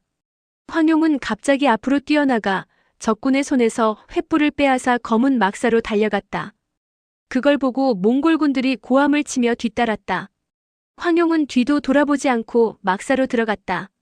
막사 안으로 들어가 횃불을 치켜들고 보니 과연 군수품과 군량미가 가득 쌓여 있었다. 황용은 재빨리 2 막사를 오가며 여기저기에 불을 붙인 후 주백통 등이 있는 곳으로 돌아왔다. 군량미는 순식간에 불이 붙었고 금세 시뻘건 불기둥이 솟아올랐다. 그 모습을 보며 주백통 역시 창을 버리고 횃불을 들더니 여기저기 닥치는 대로 불을 붙이기 시작했다. 그러다 말을 묶어두는 마구간에까지 불이 번졌다. 불이다, 군량미가 탄다. 이쪽에도 불이 났다. 빨리 말을 대피시켜라. 불에 놀란 말들이 뛰쳐나와 이리저리 날뛰었다. 말 울음소리와 사람들의 고함소리, 비명소리가 한데 섞여 몽골 군영은 순식간에 아수라장으로 변했다. 곽정은 성 안에서 북문 밖 몽골 군영에 뭔가 변고가 생겼다는 보고를 받고는 얼른 성벽 위로 올라갔다. 과연 몽골 군영 몇 군데에서 불길이 치솟고 있었다. 곽정은 아군의 누군가가 군영 안을 교란하고 있음을 눈치채고 즉시 2,000명의 병사와 말을 준비시켰다. 그리고 무도뉴와 무수문 형제에게 몽골 군영에서 빠져나오는 사람들을 안전하게 맞이하도록 지시했다. 명령을 받은 두 형제는 말을 달려 몽골 군영으로 다가갔다. 불길 속에서 황약사가 육무상을 부축하고 또 1등 대사가 주백통을 부축한 채 7명이 5필의 말을 나누어 타고 달려오고 있었다. 두 형제는 군사를 이끌고 진을 펼쳐 그 뒤를 쫓는 적군을 가로막았다. 그리고 후열에 있는 군사들에게 황용등을 엄호하도록 하고 조금씩 성 쪽으로 물러났다. 곽정은 성 위에 서서 이 모습을 지켜보았다. 보아하니 장인어른과 아내 그리고 1등 대사와 주백통 등이 들어서고 있었다. 그는 기쁜 마음에 서둘러 성문을 열고 이들을 맞이했다. 성 안으로 들어온 사람들을 살펴보니 육무상은 허리에 창을 맞았고 주백통은 등에 화살을 3대나 맞았다. 그리고 눈썹이며 머리카락이 불에 반이나 그을렸다. 이 두 사람의 부상은 상당히 깊어 보였다. 황용과 정령 그리고 영고도 화살을 맞기는 했지만 다행히 급소는 피해가서 걱정할 정도는 아니었다. 1등 대사와 황약사는 모두 의술에 정통한 고수들이었다. 그들은 주백통과 육무상의 부상을 살펴보고는 무거운 표정만 지을 뿐 시종말이 없었다. 심각한 부상에도 주백통은 오히려 미소를 띤 얼굴로 사람들을 안심시켰다. 다낭이야. 황노사. 표정들이 왜 그러시오? 나는 절대 죽을 리 없으니 걱정하지 말고 저기 육무상 낭자나 좀 더 신경 써주시구려. 황약사와 1등 대사는 고통을 견디며 미소 짓는 주백통을 보고 조금은 마음이 놓였다. 그러나 육무상은 정신을 잃은 채 깨어나지 못했다. 다음 날 날이 밝자마자 성 밖에서 북과 호각 소리가 요란하게 울렸다. 몽골 대군이 공격에 나선 것이었다. 양양성 안무사 여문화는 수성대장 왕경과 함께 군사를 이끌고 성의 사대문을 막았다. 성 위로 올라가 상황을 확인한 곽정과 황용은 개미떼처럼 밀려오는 몽골군의 압도적인 수에 기가 막혀 말이 나오지 않았다. 몽골군은 산과 들에 빽빽이 들어서서 양양성을 향해 다가오고 있었는데 그 끝이 보이지 않을 정도였다. 몽골군의 대대적인 공세에도 양양성은 쉽사리 무너지지 않았다. 한나절이 지났을 때 몽골군은 이미 2,000여 명의 병력을 잃었지만 그들 역시 이번에는 순순히 물러나려 하지 않았다. 양양성에서는 정예부대 수만 명 외에도 많은 백성이 함께 싸웠다. 양양성의 백성들은 성이 함락되면 어차피 살아남지 못한다는 사실을 잘 알고 있었기 때문에 필사적으로 몽골군에게 저항했다. 그들은 남녀노소를 불문하고 성벽을 다지고 돌을 던졌다. 순식간에 성 안팎이 함성으로 진동하고 메뚜기 떼가 밀려가듯 화살이 쏟아졌다. 곽정은 성벽 위에서 군사들을 지휘했고 황용은 그런 남편의 곁을 지켰다. 어느덧 해가 저물며 서쪽 하늘이 붉게 물들었다. 그때 갑자기 성 아래에서 몽골군이 만세를 외치는 소리가 들렸다. 환호성은 저 멀리서 시작되어 물결치듯 점점 가까워졌다. 나중에는 10만 군사가 한꺼번에 입을 모아 환호했는데 그 소리에 금방이라도 하늘이 무너지고 땅이 갈라질 듯했다. 잠시 후 저 멀리서 높이 솟은 커다란 양산이 다가왔다. 철기부대의 호위에 둘러싸인 푸른 양산은 꼭대기가 황금색으로 덮여있어 무척 호화로워 보였다. 그 뒤로 엄청난 군대가 질서정연하게 따르고 있었다. 바로 몽골의 데칸 몽가가 병사들을 독려하기 위해 친히 행차한 것이었다. 몽골의 군사들은 데칸이 왕림하자 사기가 하늘을 찌를 듯 올라갔다. 데칸을 호위하던 친위병들이 좌우로 갈라지더니 각각 북문을 공격하기 시작했다. 이들은 몽골의 최정예 병력으로 지금까지 한 번도 직접 전장에 나선 적이 없는 부대였다. 이들은 너나 할 것 없이 데칸 앞에서 공을 세우기 위해 무섭게 달려들었다. 수백 개의 사다리를 성벽에 걸고 무서운 기세로 성벽에 달라붙었다. 그 모습을 보며 곽정이 소매를 걷어올리고 큰 소리로 말했다. 형제들이여, 오늘 오랑캐의 대칸에게 우리 송나라 영웅호걸들의 기계를 보여줍시다. 군사들의 고함과 비명 속에서도 곽정의 호령은 성 안 곳곳에 쩌렁쩌렁 울렸다.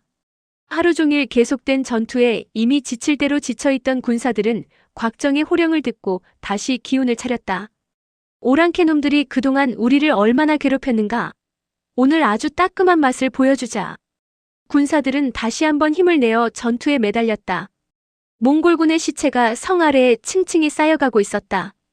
그럼에도 후속 부대는 양자강의 파도처럼 밀려와 쌓인 시체를 밟고 끊임없이 전진했다. 대칸 좌위의 전령들은 이리저리 분주하게 뛰어다니며 병사들을 지휘했다. 해가 저물었는데도 성 안팎 여기저기에 불길이 솟아 주변이 마치 대나처럼 환했다. 안무사 여문하는 이미 지쳐 있었다. 전황을 보니 아무래도 막아내지 못할 것 같자 득달같이 곽정에게 달려갔다. 곽대엽, 더는 안 되겠소. 우리 남쪽으로 피해야 하지 않겠소? 그게 무슨 말씀입니까? 양양이 있어야 우리도 살고 양양을 잃으면 우리도 죽는 것이외다. 곽정의 목소리가 쩌렁쩌렁 울렸다. 황용이 상황을 보아하니 여문안의 표정이 심상치 않았다. 혹시라도 그가 퇴각 명령을 내리면 군사들은 동요할 테고 그러면 양양성은 적의 손에 떨어질 것이다. 황용은 주저없이 검을 빼들고 여문안의 목을 겨누었다. 한 번만 더 성을 버리겠다고 말하면 그 목을 벨 것이오. 여문안의 양옆에 있던 호위병이 앞으로 나섰지만 황용의 발길질 한 번에 모조리 쓰러졌다. 곽정이 소리쳤다. 모두 함께 나서서 적에게 맞서야 합니다. 죽기를 각오하고 싸우지 않는다면 어찌 사내라 하겠소. 다른 호위병들은 전부터 곽정을 존경해오던 터라 곽정의 말에 일제히 알겠다고 대답하고는 각자 무기를 챙겨 성벽에 붙어 섰다. 대장 왕견 역시 우렁찬 목소리로 명령을 내렸다. 목숨 걸고 성을 지키자. 그러면 오랑캐들도 더는 버티지 못할 것이다. 그때 적진에서 몽골 전령이 외치는 소리가 들렸다. 모두 들어라. 대칸의 어명이다. 누구든 가장 먼저 성에 오르는 사람은 양양성의 성주로 봉할 것이다. 그 말에 몽골병들은 환호성을 지르며 개미떼처럼 성벽으로 기어오르기 시작했다. 전령은 붉은 깃발을 들고 진중을 오가며 명령을 전하고 있었다. 그 모습을 본 곽정은 철공을 들어 낭하전을 꽂고 시위를 당겼다. 펑 하고 바람을 가르는 소리와 함께 화살은 자욱한 연기를 뚫고 곧장 날아가 전령의 가슴을 관통했다. 가슴에 화살이 관통된 전령은 비명조차 지르지 못하고 말에서 떨어져 죽었다. 몽골군 사이에서 탄식이 이어지더니 한순간에 사기가 사그라졌다. 얼마 지나지 않아 또 다른 만인대가 투입되어 성 아래로 모여들었다. 야율제는 손에 긴 창을 들고 곽정 앞으로 달려갔다. 장인어른, 장모님, 오랑캐 놈들이 호락호락 물러날 것 같지 않습니다. 제가 나가서 한바탕 휘젓고 오겠습니다. 곽정이 말했다. 그래. 군사 4천을 내줄 테니 조심하거라. 야율제는 1000명의 개방 제자들과 3000명의 관병을 이끌고 성 밖으로 달려나갔다. 북문 밖에서는 몽골군이 한창 성벽을 기어오르던 참이었다. 그런데 갑자기 송군이 뛰쳐나오자 이들은 크게 당황해 제대로 대응도 못해보고 추풍낙엽처럼 떨어져 내렸다. 성 밑은 순식간에 아수라장이 되었고 일부는 도망치기에 바빴다. 야율제는 군을 이끌고 이들을 바짝 뒤쫓았다. 그때 갑자기 몽골군 쪽에서 포성이 3번 울리더니 양쪽으로 만인대가 이들을 에워쌌다. 야율제가 이끌던 4000명의 부대는 순식간에 포위되었다. 그러나 야율제가 이끄는 부대는 모두 전투에 능한 정예병이었기에 비록 포위를 당하긴 했지만 전혀 당황하는 기색이 없었다. 그들은 수적 열세에도 불구하고 조금도 밀리지 않고 일당백으로 몽골군과 팽팽히 맞서 싸웠다. 검이 서로 부딪히며 불꽃이 튀고 여기저기에서 검광이 번득이며 전투가 한층 격렬해졌다. 몽골군은 수가 많았기에 만인대 하나는 야율제의 정예병 4000을 포위하고 나머지 만인대는 사다리를 앞세워 공성전을 벌였다. 곽정은 야율제 부대가 가로막고 있어 몽골의 지원병이 쉽게 움직이지 못하는 걸 보고 무시 형제를 불렀다. 그리고 두 형제에게 병사들을 지휘해 빈틈을 만들어준 다음 몽골군이 성을 타고 올라오게 하라고 지시했다. 무시 형제는 명령대로 병사들을 일부러 뒤로 물렸다. 그러자 수천 명의 몽골군이 순식간에 성 위로 기어올랐다. 성 아래에 있던 몽골군들은 아군이 성곽으로 기어 올라가는 걸 보고는 일제히 환호성을 질렀다. 그 모습을 본 여문화는 얼굴이 흑빛이 되어 다리에 힘이 빠지는 듯 후들거렸다. 곽대엽, 이제 어쩐단 말이오? 그러나 곽정은 아무런 대답 없이 그저 지켜만 보고 있었다. 그렇게 성 위로 올라온 몽골군이 약 5천쯤 되었을 때 곽정은 깃발을 치켜들어 신호를 보냈다. 그 순간 여기저기에서 북소리가 한꺼번에 울리며 매복해 있던 주자류와 무삼통이 튀어나왔다. 그들은 정예군을 이끌고 일시에 무시 형제가 터놓은 틈을 막아버렸다. 그러자 몽골군은 더 이상 성 위로 올라올 수 없게 되었고 이미 성 위로 올라온 군사 5천 명은 오히려 포위당한 꼴이 되고 말았다. 성 밖에서는 송군이, 성 안에서는 몽골군이 각각 적에게 포위당한 채 곳곳에서 전투가 벌어졌다. 그 참혹한 정황 속에서 끊임없이 울리는 비명소리는 소름이 끼칠 정도였다. 몽골의 데칸은 언덕 위에서 말에 올라탄 채 친히 전투를 독려하고 있었다. 옆에서는 군사들이 200여 개의 북을 계속해서 둥둥하고 울려댔다. 그 북소리에 서로 이야기를 나누기는커녕 금방이라도 귀가 먹을 지경이었다. 시간은 이미 삼경을 넘어서고 있었다. 달빛은 숨이 막히게 투명하고 평화롭건만 그 아래에서 10만 명이나 되는 사람은 서로 죽고 죽이며 악전고투를 벌이고 있었다. 그렇게 아침부터 시작된 전투는 깊은 밤을 넘겨도 끝날 줄을 몰랐다. 양측의 손실이 모두 상당했기에 스스로 승패를 가늠할 수가 없었다. 송군에게는 지리적 이점이 있었고 몽골군은 송군보다 수가 월등히 많았다. 그렇게 양군은 또 한참을 싸웠다. 그때 갑자기 앞에서 일제히 함성이 울려 퍼지더니 송군 한 무리가 튀어나와서는 그대로 언덕을 향해 내달렸다. 그걸 보고 데칸의 친위 부대에서 잇따라 화살을 쏘며 이들의 접근을 막았다. 데칸 몽가는 높은 곳에서 전황을 내려다보며 잔뜩 긴장하고 있었다. 그때 그의 눈에 송나라 장수 한 사람이 말을 타고 종횡무진하며 움직이는 게 보였다. 그는 두 손에 창을 들고 몽골 진영을 휘젓고 있었는데 아무도 그를 막지 못했다. 쉴 새 없이 쏟아지는 화살도 그가 휘두르는 창 앞에서는 낙엽 떨어지듯 힘없이 떨어져 내렸다. 그걸 보고 몽가가 왼손을 흔들자 북소리가 멈췄다. 몽가는 옆을 돌아보며 물었다. 저렇게 용감한 자가 있었구나. 대체 저자는 누구냐? 왼쪽에 서 있던 백발의 장군이 앞으로 나서며 답했다. 데칸께 아뢰옵니다. 저 사람은 곽정이라는 자로 과거 태무친께서 금도부마에 봉하신 바 있고 서역 원정에도 함께 상당한 공을 세웠습니다. 오호, 바로 그 자로구나. 무공이 참으로 대단하다. 과연 명불허전이로구나. 몽가 옆에서 호위병을 거느리고 있던 장수들은 데칸이 적을 칭찬하자 속이 편치 않았다. 그중 장군 4명이 앞으로 나서더니 무기를 치켜들고 달려나갔다. 곽정은 자신을 향해 돌진해오는 적을 발견했다. 덩치가 큰 거한들이 우람한 말을 몰고 달려오고 있었다. 두 사람은 만부장의 흰색 두건을 쓰고 있었고 두 사람은 천부장을 나타내는 붉은색 두건을 쓰고 있었다. 의들은 벼락 같은 기압을 토해내며 말을 채찍질했다.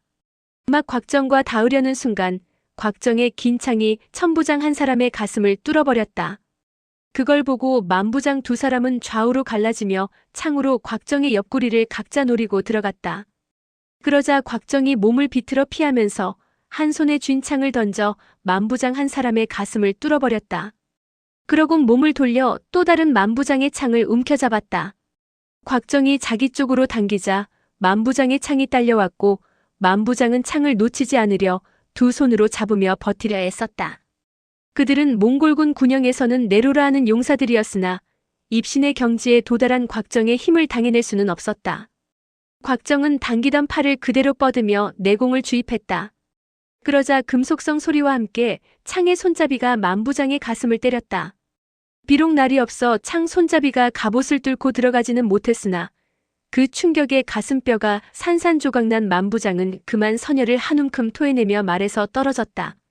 세 사람이 순식간에 절명하는 모습을 보고도 남은 천부장은 도망치지 않고 여전히 창을 겨누며 기회를 노렸다. 그 모습을 본 곽정은 쥐고 있던 창을 그대로 봉 휘두르듯 내려쳤다. 그 공격은 천부장의 투구를 가격했고 그의 머리를 박살냈다. 이를 지켜보던 호위병들은 간담이 서늘해졌다. 그들은 대칸이 보고 있음에도 누구 하나 앞으로 나서지 못하고 그저 활만 쏘아댈 뿐이었다. 곽정은 말을 몰아 언덕 위로 올라가려 했지만 대칸을 막고선 빽빽한 적군을 뚫을 수는 없었다. 그때 타고 있던 말이 갑자기 울부짖더니 앞다리가 앞으로 꺾였다. 놀라서 살펴보니 가슴에 화살을 맞은 듯했다. 이를 본 몽골의 호위병들이 환호성을 지르며 달려들었다. 그러나 곽정은 이들 사이로 몸을 솟구치더니 창을 들어 백부장 한 명을 죽였다. 그러고는 그의 말을 빼앗아 타고 이리저리 몰아치며 눈 깜짝할 사이에 10여 명의 몽골군을 죽였다. 몽가는 그의 눈부신 활약에 감탄을 금치 못했다. 몽골군은 수는 많았지만 곽정 하나를 어쩌지 못해 쩔쩔맸다. 그 모습을 보고 살짝 눈살을 찌푸리며 전령에게 말했다. 곽정을 죽이는 자에게는 황금 만냥을 주고 직급을 3단계 높여줄 것이다. 큰 상을 준다는 말에 몽골군이 또 우르르 몰려들었다. 곽정은 아무래도 사태가 심상치 않음을 느끼고 우선 창을 휘둘러 가장 가까이에 있는 적을 몇 명 뺀 뒤 활을 품고서 몽가를 향해 질풍처럼 내달렸다. 몽가를 호위하던 2명의 백부장이 몸을 날려 대칸의 앞을 막아섰다. 그 순간 경쾌한 바람 소리와 함께 긴 화살이 백부장의 머리를 뚫었다. 화살은 그 기세를 조금도 늦추지 않고 그 뒤에 있던 다른 백부장의 가슴까지 뚫어놓았다. 두 사람은 한 화살에 꿰어 몽가 앞에 선 채 절명했다. 몽가는 얼굴이 하얗게 질려 놀란 표정만 지을 뿐이었다. 호위병들은 대칸을 호위하고 언덕을 내려갔다. 바로 그때 몽골 군영에서 다급히 외치는 소리가 들렸다. 비켜라 비켜. 놀라 돌아보니 한 무리의 송군이 밀려 들어오고 있었다. 앞장선 사람이 철창을 휘두르며 맹렬하게 공격해오는데 바로 점창어운이었다. 남편이 혼자 몽골 진영에 들어가 있는 걸 본 황용이 점창어운에게 군사 2,000명을 이끌고 함께 공격하라 이른 것이었다. 몽골군은 대칸이 후퇴하는 걸 보고 전열이 조금 흐트러졌다. 성위에서 이런 모습을 지켜보던 황용이 좌우에 명령을 내렸다. 몽골 대칸이 죽었다고 소리를 질러라. 명령을 받은 송나라 군사들이 입을 모아 고함을 질러대기 시작했다. 몽골 대칸이 죽었다. 몽골 대칸이 죽었다. 양양의 군사들은 이미 여러 해 동안 몽골군을 상대했기 때문에 머리 좋은 군사들은 이미 몽골어 몇 마디는 할 줄 알았다. 이들부터 몽골어로 소리를 지르자 다른 이들도 따라서 고함을 쳤다. 몽골군은 이들의 고함 소리를 알아듣고는 고개를 들어보았다. 대칸의 깃발이 급히 후퇴하고 있고 그 주위가 어수선한 모습이 눈에 들어왔다. 더 자세히 알아보지도 않고 대칸이 죽었다는 말을 믿은 탓에 몽골군의 전열은 크게 흐트러졌다. 이들은 순식간에 전의를 상실하고 후퇴하기 시작했다. 그 모습을 보고 황용이 쫓으라고 명령을 내리자 북문이 활짝 열리며 정예군 3만 명이 물밀듯 쏟아져 나왔다. 야율제가 이끄는 4,000명의 군사는 이미 수가 반으로 줄었지만 남은 병사들은 새 힘을 얻은 듯 힘차게 적군을 쫓았다. 몽골군은 이미 여러 해 전장을 누빈 경험이 풍부한 군사들이었다. 비록 패하여 후퇴하고는 있지만 전열은 흐트러지지 않았다. 그러나 양양성을 공격하던 5,000여 명의 몽골 정예병은 한 명도 살아서 돌아가지 못했다. 송군도 더는 쫓아가지 않았다. 사대문에서 몽골군을 모조리 몰아내고 나니 동쪽 하늘이 밝아오고 있었다. 12시즌을 꼬박 전투에 매달린 것이었다. 들판은 피로 물들었고 시체가 산처럼 쌓였다. 부러진 창과 방패, 죽은 말과 찢어진 깃발 등이 여기저기 뒹구는 살풍경이 10리나 이어졌다. 이 전투에서 몽골군은 4만 명의 군사를 잃었고 양양을 지키던 군사 역시 2만 2천여 명이 죽거나 다쳤다. 몽골로서는 군사를 일으켜 남하한 일에 가장 큰 참패였다. 양양성은 적을 물리치기는 했지만 여기저기에서 울음소리가 끊이지 않고 들렸다. 아들을 잃은 어머니가, 지아비를 잃은 아내가 울부짖는 소리였다. 곽정과 황용은 조금도 쉴 틈 없이 사대문을 돌아보며 병사들을 위로했다. 그리고 주백통과 육무상의 부상도 살펴야 했다. 두 사람 모두 어느 정도 호전되어 가고 있었다. 주백통은 침상에 가만히 누워있지 못하고 어느새 방을 빠져나가 정원을 휘젓고 다녔다. 뭔가 놀 것이 없나 눈을 반짝이며 돌아다니는 주백통을 바라보며 곽정과 황용은 웃지 않을 수 없었다. 그런 후에야 두 사람은 방으로 돌아와 잠자리에 들었다. 다음 날 아침 곽정은 안무사부에서 여문안, 왕경과 함께 작전을 논의하고 있었다. 그때 갑자기 병사 하나가 뛰어들어와 몽골의 만인대가 북문으로 다가오고 있다고 보고했다. 여문안은 크게 놀라 말을 잇지 못했다. 곽정은 탁자를 치며 벌떡 일어나 당장 성 위로 달려갔다. 적병의 만인대가 성에서 술이 떨어진 곳에 진을 치고 있었다. 그들은 공격할 준비를 하는 대신 1000여 명의 인부들을 동원해 10여 장 높이의 망루를 만들었다. 그때 황약사 1등 대사, 주자류 등도 모두 성 위로 올라와 적진을 살펴봤다. 그들은 몽골군이 왜 갑자기 망루를 만드는지 그 까닭을 몰라 어리둥절한 표정으로 서로를 돌아보았다. 그 모습을 보며 황용은 말없이 생각에 잠겼다. 도무지 저들의 속셈을 알 수가 없었다. 이윽고 망루가 다 지어지자 수백 명의 몽골군이 말을 몰아뗄 감을 끌고 와서는 망루 주변에 쌓아 올렸다. 뭔가를 태우려는 것 같았다. 보고 있던 사람들은 점점 더 모를 일이라는 표정을 지었다. 그러는 사이 1000여 명의 몽골군이 곡괭이며 삽을 가져와 망루 주변에 깊고 넓은 구덩이를 팠다. 또 파낸 흙으로 구덩이 주위에 흙담을 쌓았다.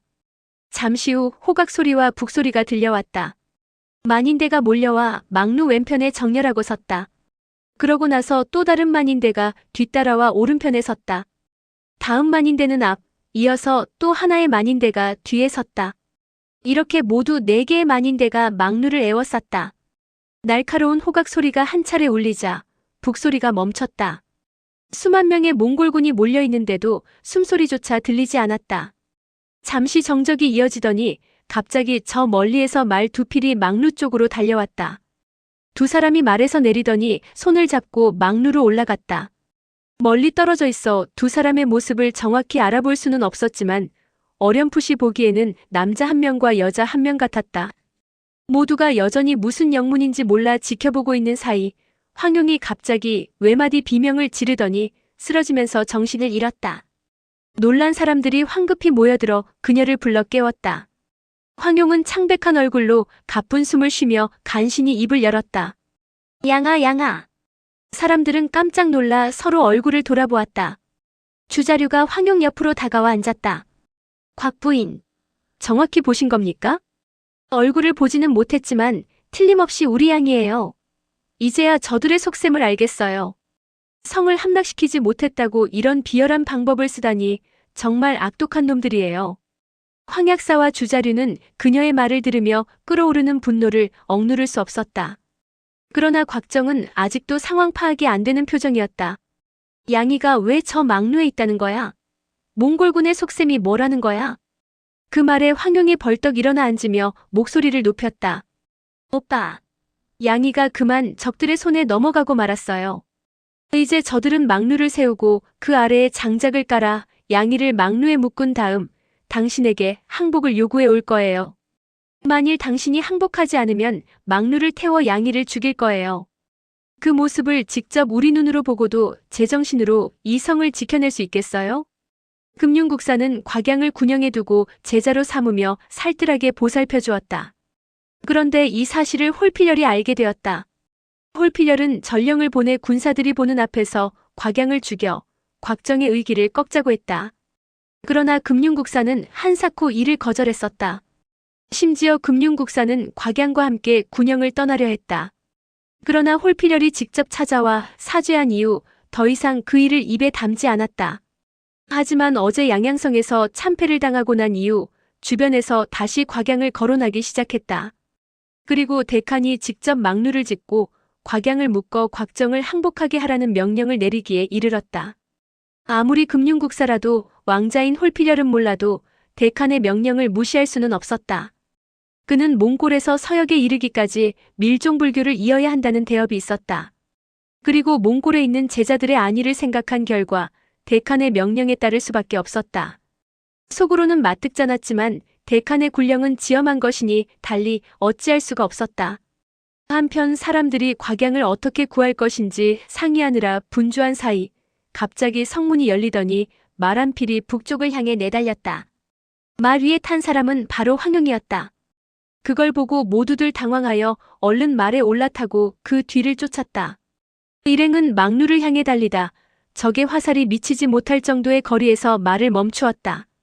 멀리 막루 위에 두 사람이 서 있는 게 보였는데 하나는 붉은 도포를 입고 머리에 붉은 관을 쓰고 있었고 다른 한 사람은 묘령의 소녀로 나무 기둥에 묶여 있었다. 내공을 끌어올려 자세히 보니 바로 금융국사와 곽양이었다. 곽정은 우선 딸부터 안심시켰다. 양아, 겁내지 말거라. 아빠 엄마가 널 구해주마. 심오한 내공이 실린 곽정의 목소리는 막루 꼭대기에까지 뚜렷하게 전해졌다. 내리쬐는 햇볕에 거의 실신지경이던 곽양은 아버지 목소리를 듣고 정신이 번쩍 들었다. 곽양 옆에 서 있던 금융국사가 웃음을 터뜨렸다. 곽대엽, 당신 딸을 풀어주는 건 어렵지 않소. 당신에게 그만한 용기가 있느냐는 게 문제지만 말이오. 곽정은 언제나 신중하고 온화한 사람이었다. 상황이 급하고 어려울수록 그는 침착했다. 금융국사의 비아냥거리는 말에도 곽정은 눈썹 하나 까딱하지 않았다. 국사, 무슨 일인지 말해보시오. 부모로서 딸을 사랑하는 마음이 있다면 지금 이리 올라와 당신의 손을 묶으시오. 당신이 딸 대신 묶인다면 즉시 따님을 풀어주리다. 이 아이는 나의 제자이기도 하니 나 역시 이 아이를 죽이고 싶은 마음은 없소. 금융국사는 의를 중시하는 곽정이 딸을 위해 양양성과 그 백성을 내줄 사람이 아니란 걸 잘 알고 있었다. 그래서 그 자신을 함정으로 끌어들일 생각이었다. 그러나 곽정이 그런 얕은 수작에 넘어갈 리 없었다. 오랑캐 녀석들아, 내가 그리 무서우냐? 내가 무서우니까 내 딸을 괴롭히는 것이 아니냐? 너희가 그렇게 나를 무서워한다면 나 역시 그렇게 쉽게 죽어줄 수는 없다. 그 말에 금융국사가 비웃으며 말했다. 사람들 말이 대엽은 전륜의 무공을 지닌 데다 의협심도 남다르다고 하던데 이제 보니 그저 살고 싶어 안다라는 필부에 불과했군. 그가 다른 사람에게 이런 수작을 걸었다면 혹 성공했을지도 모르나 곽정은 온 정신을 성의 안위에만 쏟고 있는 사람이라 자신에 대한 모욕쯤은 가볍게 웃으며 넘겼다. 그러나 금융국사의 말은 오히려 무삼통과 점창어운을 자극했다. 두 사람은 철창을 휘두르며 나란히 뛰어나갔다. 그러자 몽골의 궁수 수천 명이 한꺼번에 활시위를 당겨 두 사람을 겨냥했다. 그이들이 가까이 다가오기만 하면 동시에 화살을 쏠 태세였다. 1등 대사는 상황이 위급한 걸 깨닫고 얼른 말에서 몸을 날려 세 걸음에 두 제자의 말을 가로막고 섰다. 돌아가거라. 그러면서 1등 대사가 팔을 휘두르자 무삼통과 점창어운은 일단 말을 멈추었다. 몽골군은 나이 지긋한 노승이 순식간에 달리는 말을 따라잡아 앞을 가로막는 걸 보고는 저도 모르게 박수를 치며 환호성을 내질렀다. 금융국사가 인상을 쓰고 군사들을 훑어보며 입을 열었다. 곽대엽, 따님이 참으로 영리하더이다. 나 역시 따님의 재주를 아껴 제자로 거두고 나의 무공을 전수해줄 생각이었소. 그러나 대칸의 어명이 지엄하니 어쩌겠소. 대칸께서는 당신이 투항하지 않으면 따님을 이 막루에서 불태우겠다고 하셨소. 딸을 잃는 당신만 마음 아픈 게 아니라 나 역시 애석하기 그지없소. 그러니 잘 생각해 보시오. 그 말에 곽정은 가볍게 코웃음을 쳤다. 막루 주변에는 건초가 수북하게 쌓여 있었고 그 옆에는 횃불을 든 수십 명의 병사가 서 있었다. 명령이 떨어지기만 하면 그대로 불을 붙일 태세였다. 4개의 만인대가 막루를 물샐 틈 없이 둘러싸고 있어서 그 벽을 쉽게 뚫고 들어갈 수도 없었다. 그리고 뚫고 들어간다고 하더라도 불이 붙은 막루 위에 묶인 딸을 어찌 구해낼 수 있단 말인가? 곽정이 고개를 들어보니 새파랗게 질린 딸의 모습이 눈에 들어왔다. 곽정은 가슴이 저려왔다. 양아, 너는 대송의 딸이다. 마음을 굳게 먹고 겁내지 말거라. 아빠 엄마가 널 구하지 못하더라도 반드시 저 비열한 놈을 죽여 네 원수를 갚아줄 것이다. 그 말에 곽양은 두 눈에 가득 눈물을 머금고 외쳤다. 아버지, 어머니, 전 무섭지 않아요. 저는 곽정의 딸 곽양이에요. 저도 아버지처럼 양양성을 위해서라면 죽어도 좋아요. 저 때문에 적들의 계략에 넘어가시면 절대 안 돼요. 딸의 말을 들은 곽정은 울컥하여 목이 메었다. 그래, 과연 내 딸이구나. 곽정은 고개를 끄덕이며 허리에 찼던 활을 뽑아들고 화살을 꽂았다. 바람을 가르는 소리와 함께 막루 위에서 횃불을 들고 있던 몽골군 3명이 땅바닥으로 떨어졌다. 화살 3대가 모두 그들의 가슴을 꿰뚫었다. 곽정의 활솜씨는 과거 몽골의 신궁으로 유명했던 철별에게 배운 것이었다. 거기에 수십 년간 쌓아온 내공이 더해지니 적들의 화살이 닿지 않는 거리에서도 얼마든지 활을 쏘아 적을 맞힐 수 있었다. 몽골군 사이에서 놀라움의 탄성이 일더니 모두 방패를 치켜들었다. 곽정이 단호하게 소리쳤다. 우선 성으로 돌아갑시다. 황용등은 곽정의 판단에 동의할 수밖에 없어 성으로 돌아갔다. 성으로 돌아와 하염없이 망루를 바라보는 황용은 애간장이 녹는 듯했다. 한편 양관은 다시는 소용녀와 만날 수 없다는 걸 알고 자신이 살아있다는 것 자체가 고통스러웠다. 그래서 계곡으로 뛰어내렸다. 그래도 산산이 부서지면 모든 고통도 끝날 것이라 생각했다. 그렇게 한참을 떨어지던 양과의 몸은 풍덩 소리와 함께 깊은 연못으로 빠져들었다. 워낙 높은 곳에서 떨어진 터라 몸은 한없이 물속으로 잠겼다. 얼마나 깊이 들어갔을까? 갑자기 눈앞이 환해지며 언뜻 동굴이 보이는 것 같았다. 눈을 크게 뜨고 다시 보려는데 물 위에서 압력이 느껴졌다. 그러더니 엄청나게 강한 부력과 함께 몸이 빠르게 떠올랐다. 바로 그때 곽양이 그의 뒤를 이어 절벽에서 뛰어내렸고 이내 쏜살같이 물속으로 빠져들었다. 양관은 더 생각하고 말 것도 없이 물속으로 가라앉는 곽양을 낚아채 수면 위로 올라왔다. 양아, 어떻게 된 것이냐? 큰오빠가 뛰어내리는 걸 보고 따라서 뛰어내렸어요. 이런 바보같이. 죽는 게 무섭지도 않더냐? 곽양은 어른처럼 미소를 지었다. 오빠가 무섭지 않다면 나도 무섭지 않아요. 그 말에 양관은 뒤통수를 얻어맞은 듯한 기분이 들었다.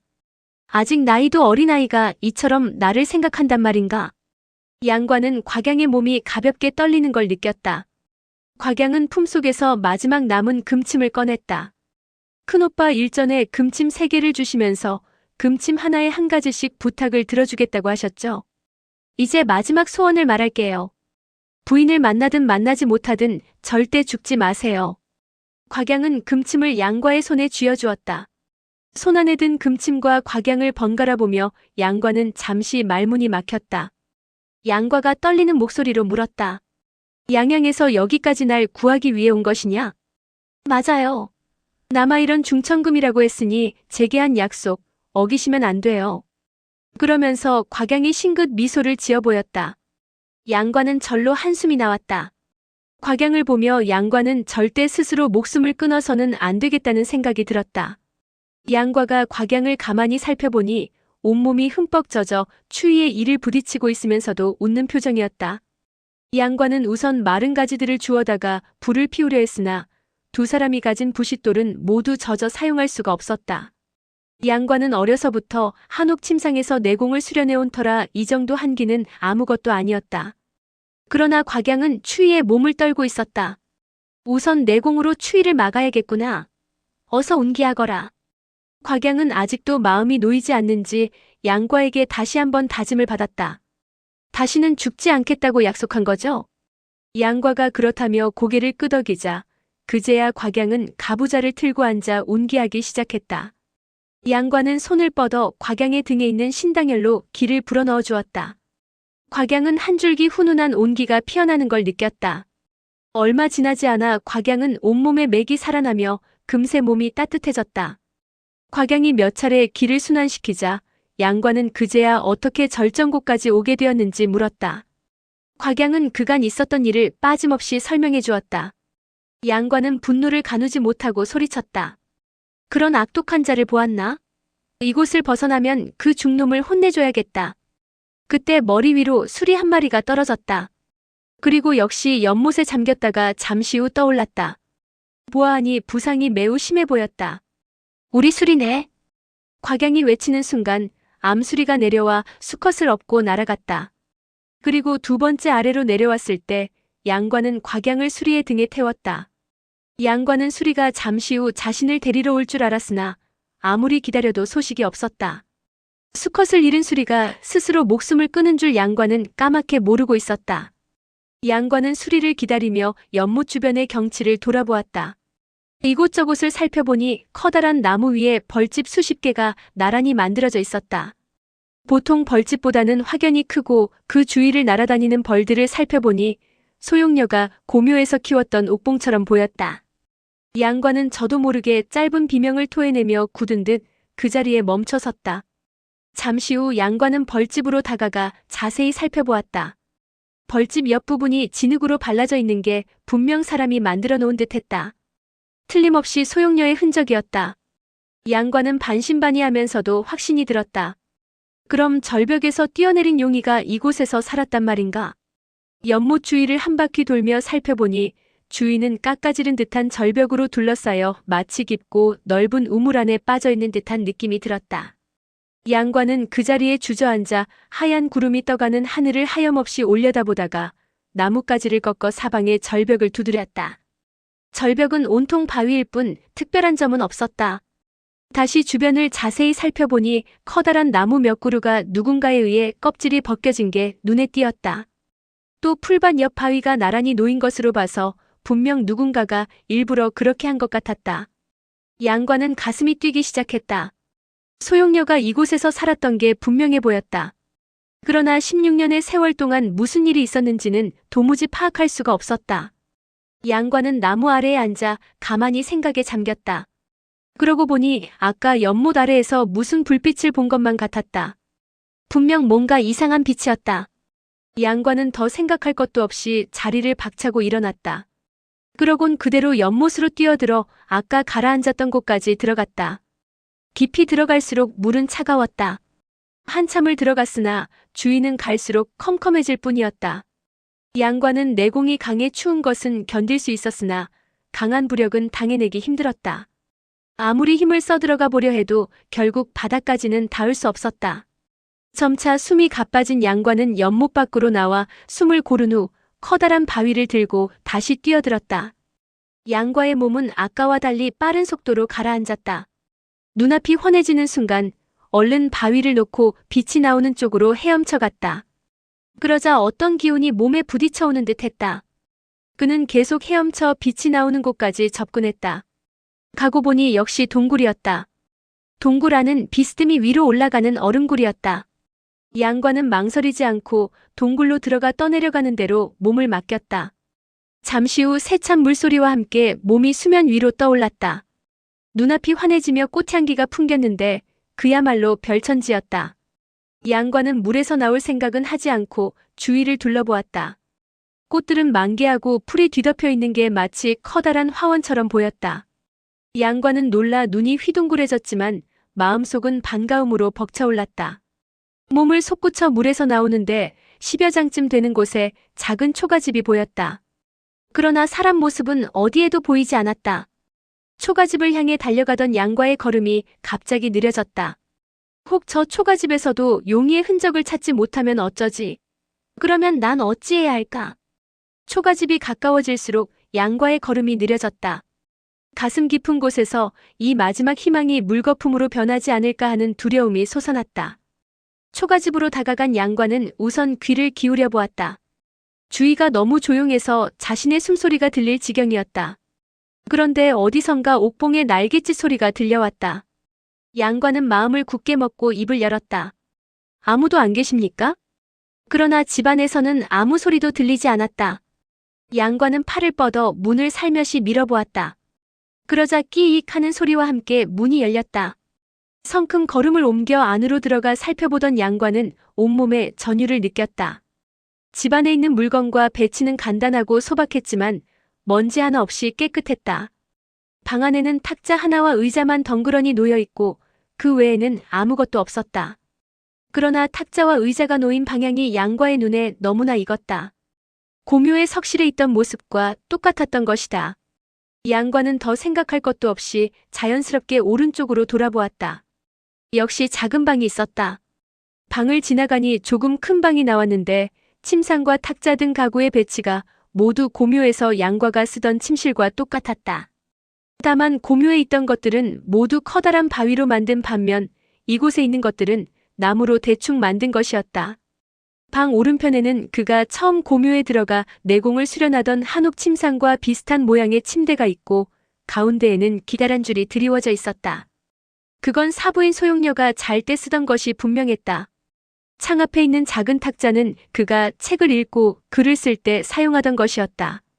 방의 왼편에는 나무를 대충 맞추어 놓은 옷장이 보였는데 문을 열어보니 나무 껍질로 만든 어린아이의 옷이 있었다. 자신이 어렸을 때 소용녀가 만들어준 것과 같은 모양이었다. 양과는 방을 둘러보고 가구들을 매만지면서 더 참지 못하고 눈물을 흘렸다. 그의 커다란 두 눈에서는 쉴 새 없이 굵은 눈물방울이 뚝뚝 떨어졌다. 그때 갑자기 부드러운 손이 머리카락을 가볍게 어루만지는 게 느껴졌다. 나쁜 일이라도 있었어요? 이 목소리, 이 말투, 그리고 머리카락을 쓰다듬는 이 손길은 자신을 위로하는 소용녀의 것이 틀림없었다. 양과가 뒤를 돌아보니 그의 눈앞에 나타난 여자는 눈부신 피부의 꽃처럼 아름다운 소용녀였다. 16년 동안 꿈에도 잊지 못하고 그리워하던 그녀가 갈색 옷을 입고 양과의 눈을 가득 채우고 서 있었다. 두 사람은 가만히 선 채 말을 잇지 못했다. 두 사람은 아무 말도 없이 서로를 꽉 부둥켜 안았다. 이게 꿈일까 생시일까? 그렇게 한참을 안고 있던 양과는 그만 목 놓아 울음을 터뜨렸다. 소용녀는 양과보다 몇 살 더 많았지만 어려서부터 고묘에서 자라며 사부에게 각종 사념을 끊는 법을 배웠기에 좀처럼 늙지 않았다. 그러나 양과는 온갖 풍파와 희로애락을 겪은 터라 두 사람이 혼인할 때는 나이가 엇비슷해 보였는데 지금은 양과가 훨씬 더 많아 보였다. 소용녀는 지난 16년 동안 말을 할 기회가 없었다. 그래서 다시 말을 하려니 입이 잘 움직여지지 않았다. 두 사람은 그냥 말없이 서로를 바라보며 미소만 지었다. 양과는 팔을 뻗어 그녀의 머리를 가만히 쓰다듬었다. 당신을 이런 곳에서 16년이나 보내게 했군요. 소용녀의 옷은 달아빠진 갈색이었다. 역시 나무 껍질을 찢어 엮은 것으로 그간의 고생을 그대로 말해주는 듯했다. 소용녀도 가만히 한숨을 쉬었다. 내가 고묘에서 자라지 않았다면 여기서 16년 세월을 견디지 못했을 거예요. 두 사람은 어깨를 나란히 하고 바위 위에 앉아 그간 있었던 일들을 이야기했다. 양과는 잠시도 쉬지 않고 이것저것 묻느라 바빴다. 소용녀는 이야기를 나누는 사이 조금씩 말하는 것이 자연스러워져 16년 동안 지낸 일들을 천천히 들려주었다. 양과가 절정단 반쪽을 계곡으로 던져버린 후 소용녀는 그가 자신 때문에 혼자만 살려 하지 않는다는 걸 알았다. 그러던 차에 황용에게서 단장초가 정화독을 치료할 수 있을지도 모른다는 이야기를 듣고 고민을 하다가 마음을 굳혔다. 자신이 죽는 대신 양과에게 살아갈 희망을 안겨줘야 그가 단장초를 먹고 해독할 수 있을 거라고 생각했다. 그러나 자신이 죽는 모습을 보여준다면 양과도 스스로 목숨을 끊을 것이기에 생각 끝에 단장의 앞에 칼로 글자를 새겨 16년 후를 기약하고 깊은 계곡으로 뛰어든 것이다. 만약 양과가 목숨을 구해 16년을 지낸다면 자신을 잊지 못한다고 해도 죽을 생각은 하지 않을 거라고 생각했다. 계곡으로 떨어진 소용녀는 물살에 밀려 얼음굴로 들어갔다. 나와보니깐 이곳이었고 그때부터 이곳에서 살았다고 했다. 여기는 산짐승은 없어도 물고기가 많았고 해를 볼 수 있었기에 나무가 자라니 과일도 많았다고 했다. 이곳에 도착한 후 며칠간은 독이 발작해서 온몸이 불덩이처럼 뜨겁고 머리도 빠개질 듯 아팠다. 정말 이렇게 죽는구나 싶었던 그때 소용녀는 고묘에서 양과가 자신을 한옥 침상에 눕히고 경맥을 거꾸로 운행시켰던 게 떠올랐다. 다행히 이곳 연못 아래에는 만년빙이 얼어 있었는데 그건 한옥 침상과 마찬가지로 뼈가 시릴 정도로 차가웠다. 다행히 구음진경의 폐기법을 익히고 있었던 소용녀는 다시 얼음굴로 들어가 거기서 경맥을 역행해봤다. 그랬더니 뜻밖에도 효과가 있었는지 통증이 많이 줄어들었다고 한다. 그 후로 소용녀는 꾸준히 만년빙에서 수련했다. 그러던 어느 날 계곡 위에서 옥봉 몇 쌍이 날아왔는데 아마도 노안동이 잡아와서 놀다가 남긴 것 같았다. 그걸 보고 옛 친구를 만난 것처럼 기쁘고 반가웠던 소용녀는 벌집을 만들고 여기서 옥봉을 키우기 시작했다.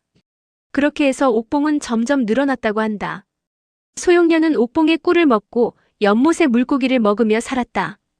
그랬더니 언제부터인가 통증이 좀 약해지는 것 같더니 점점 발작 횟수가 줄기 시작했다. 더구나 발작이 일어나도 고통이 점점 약해졌다.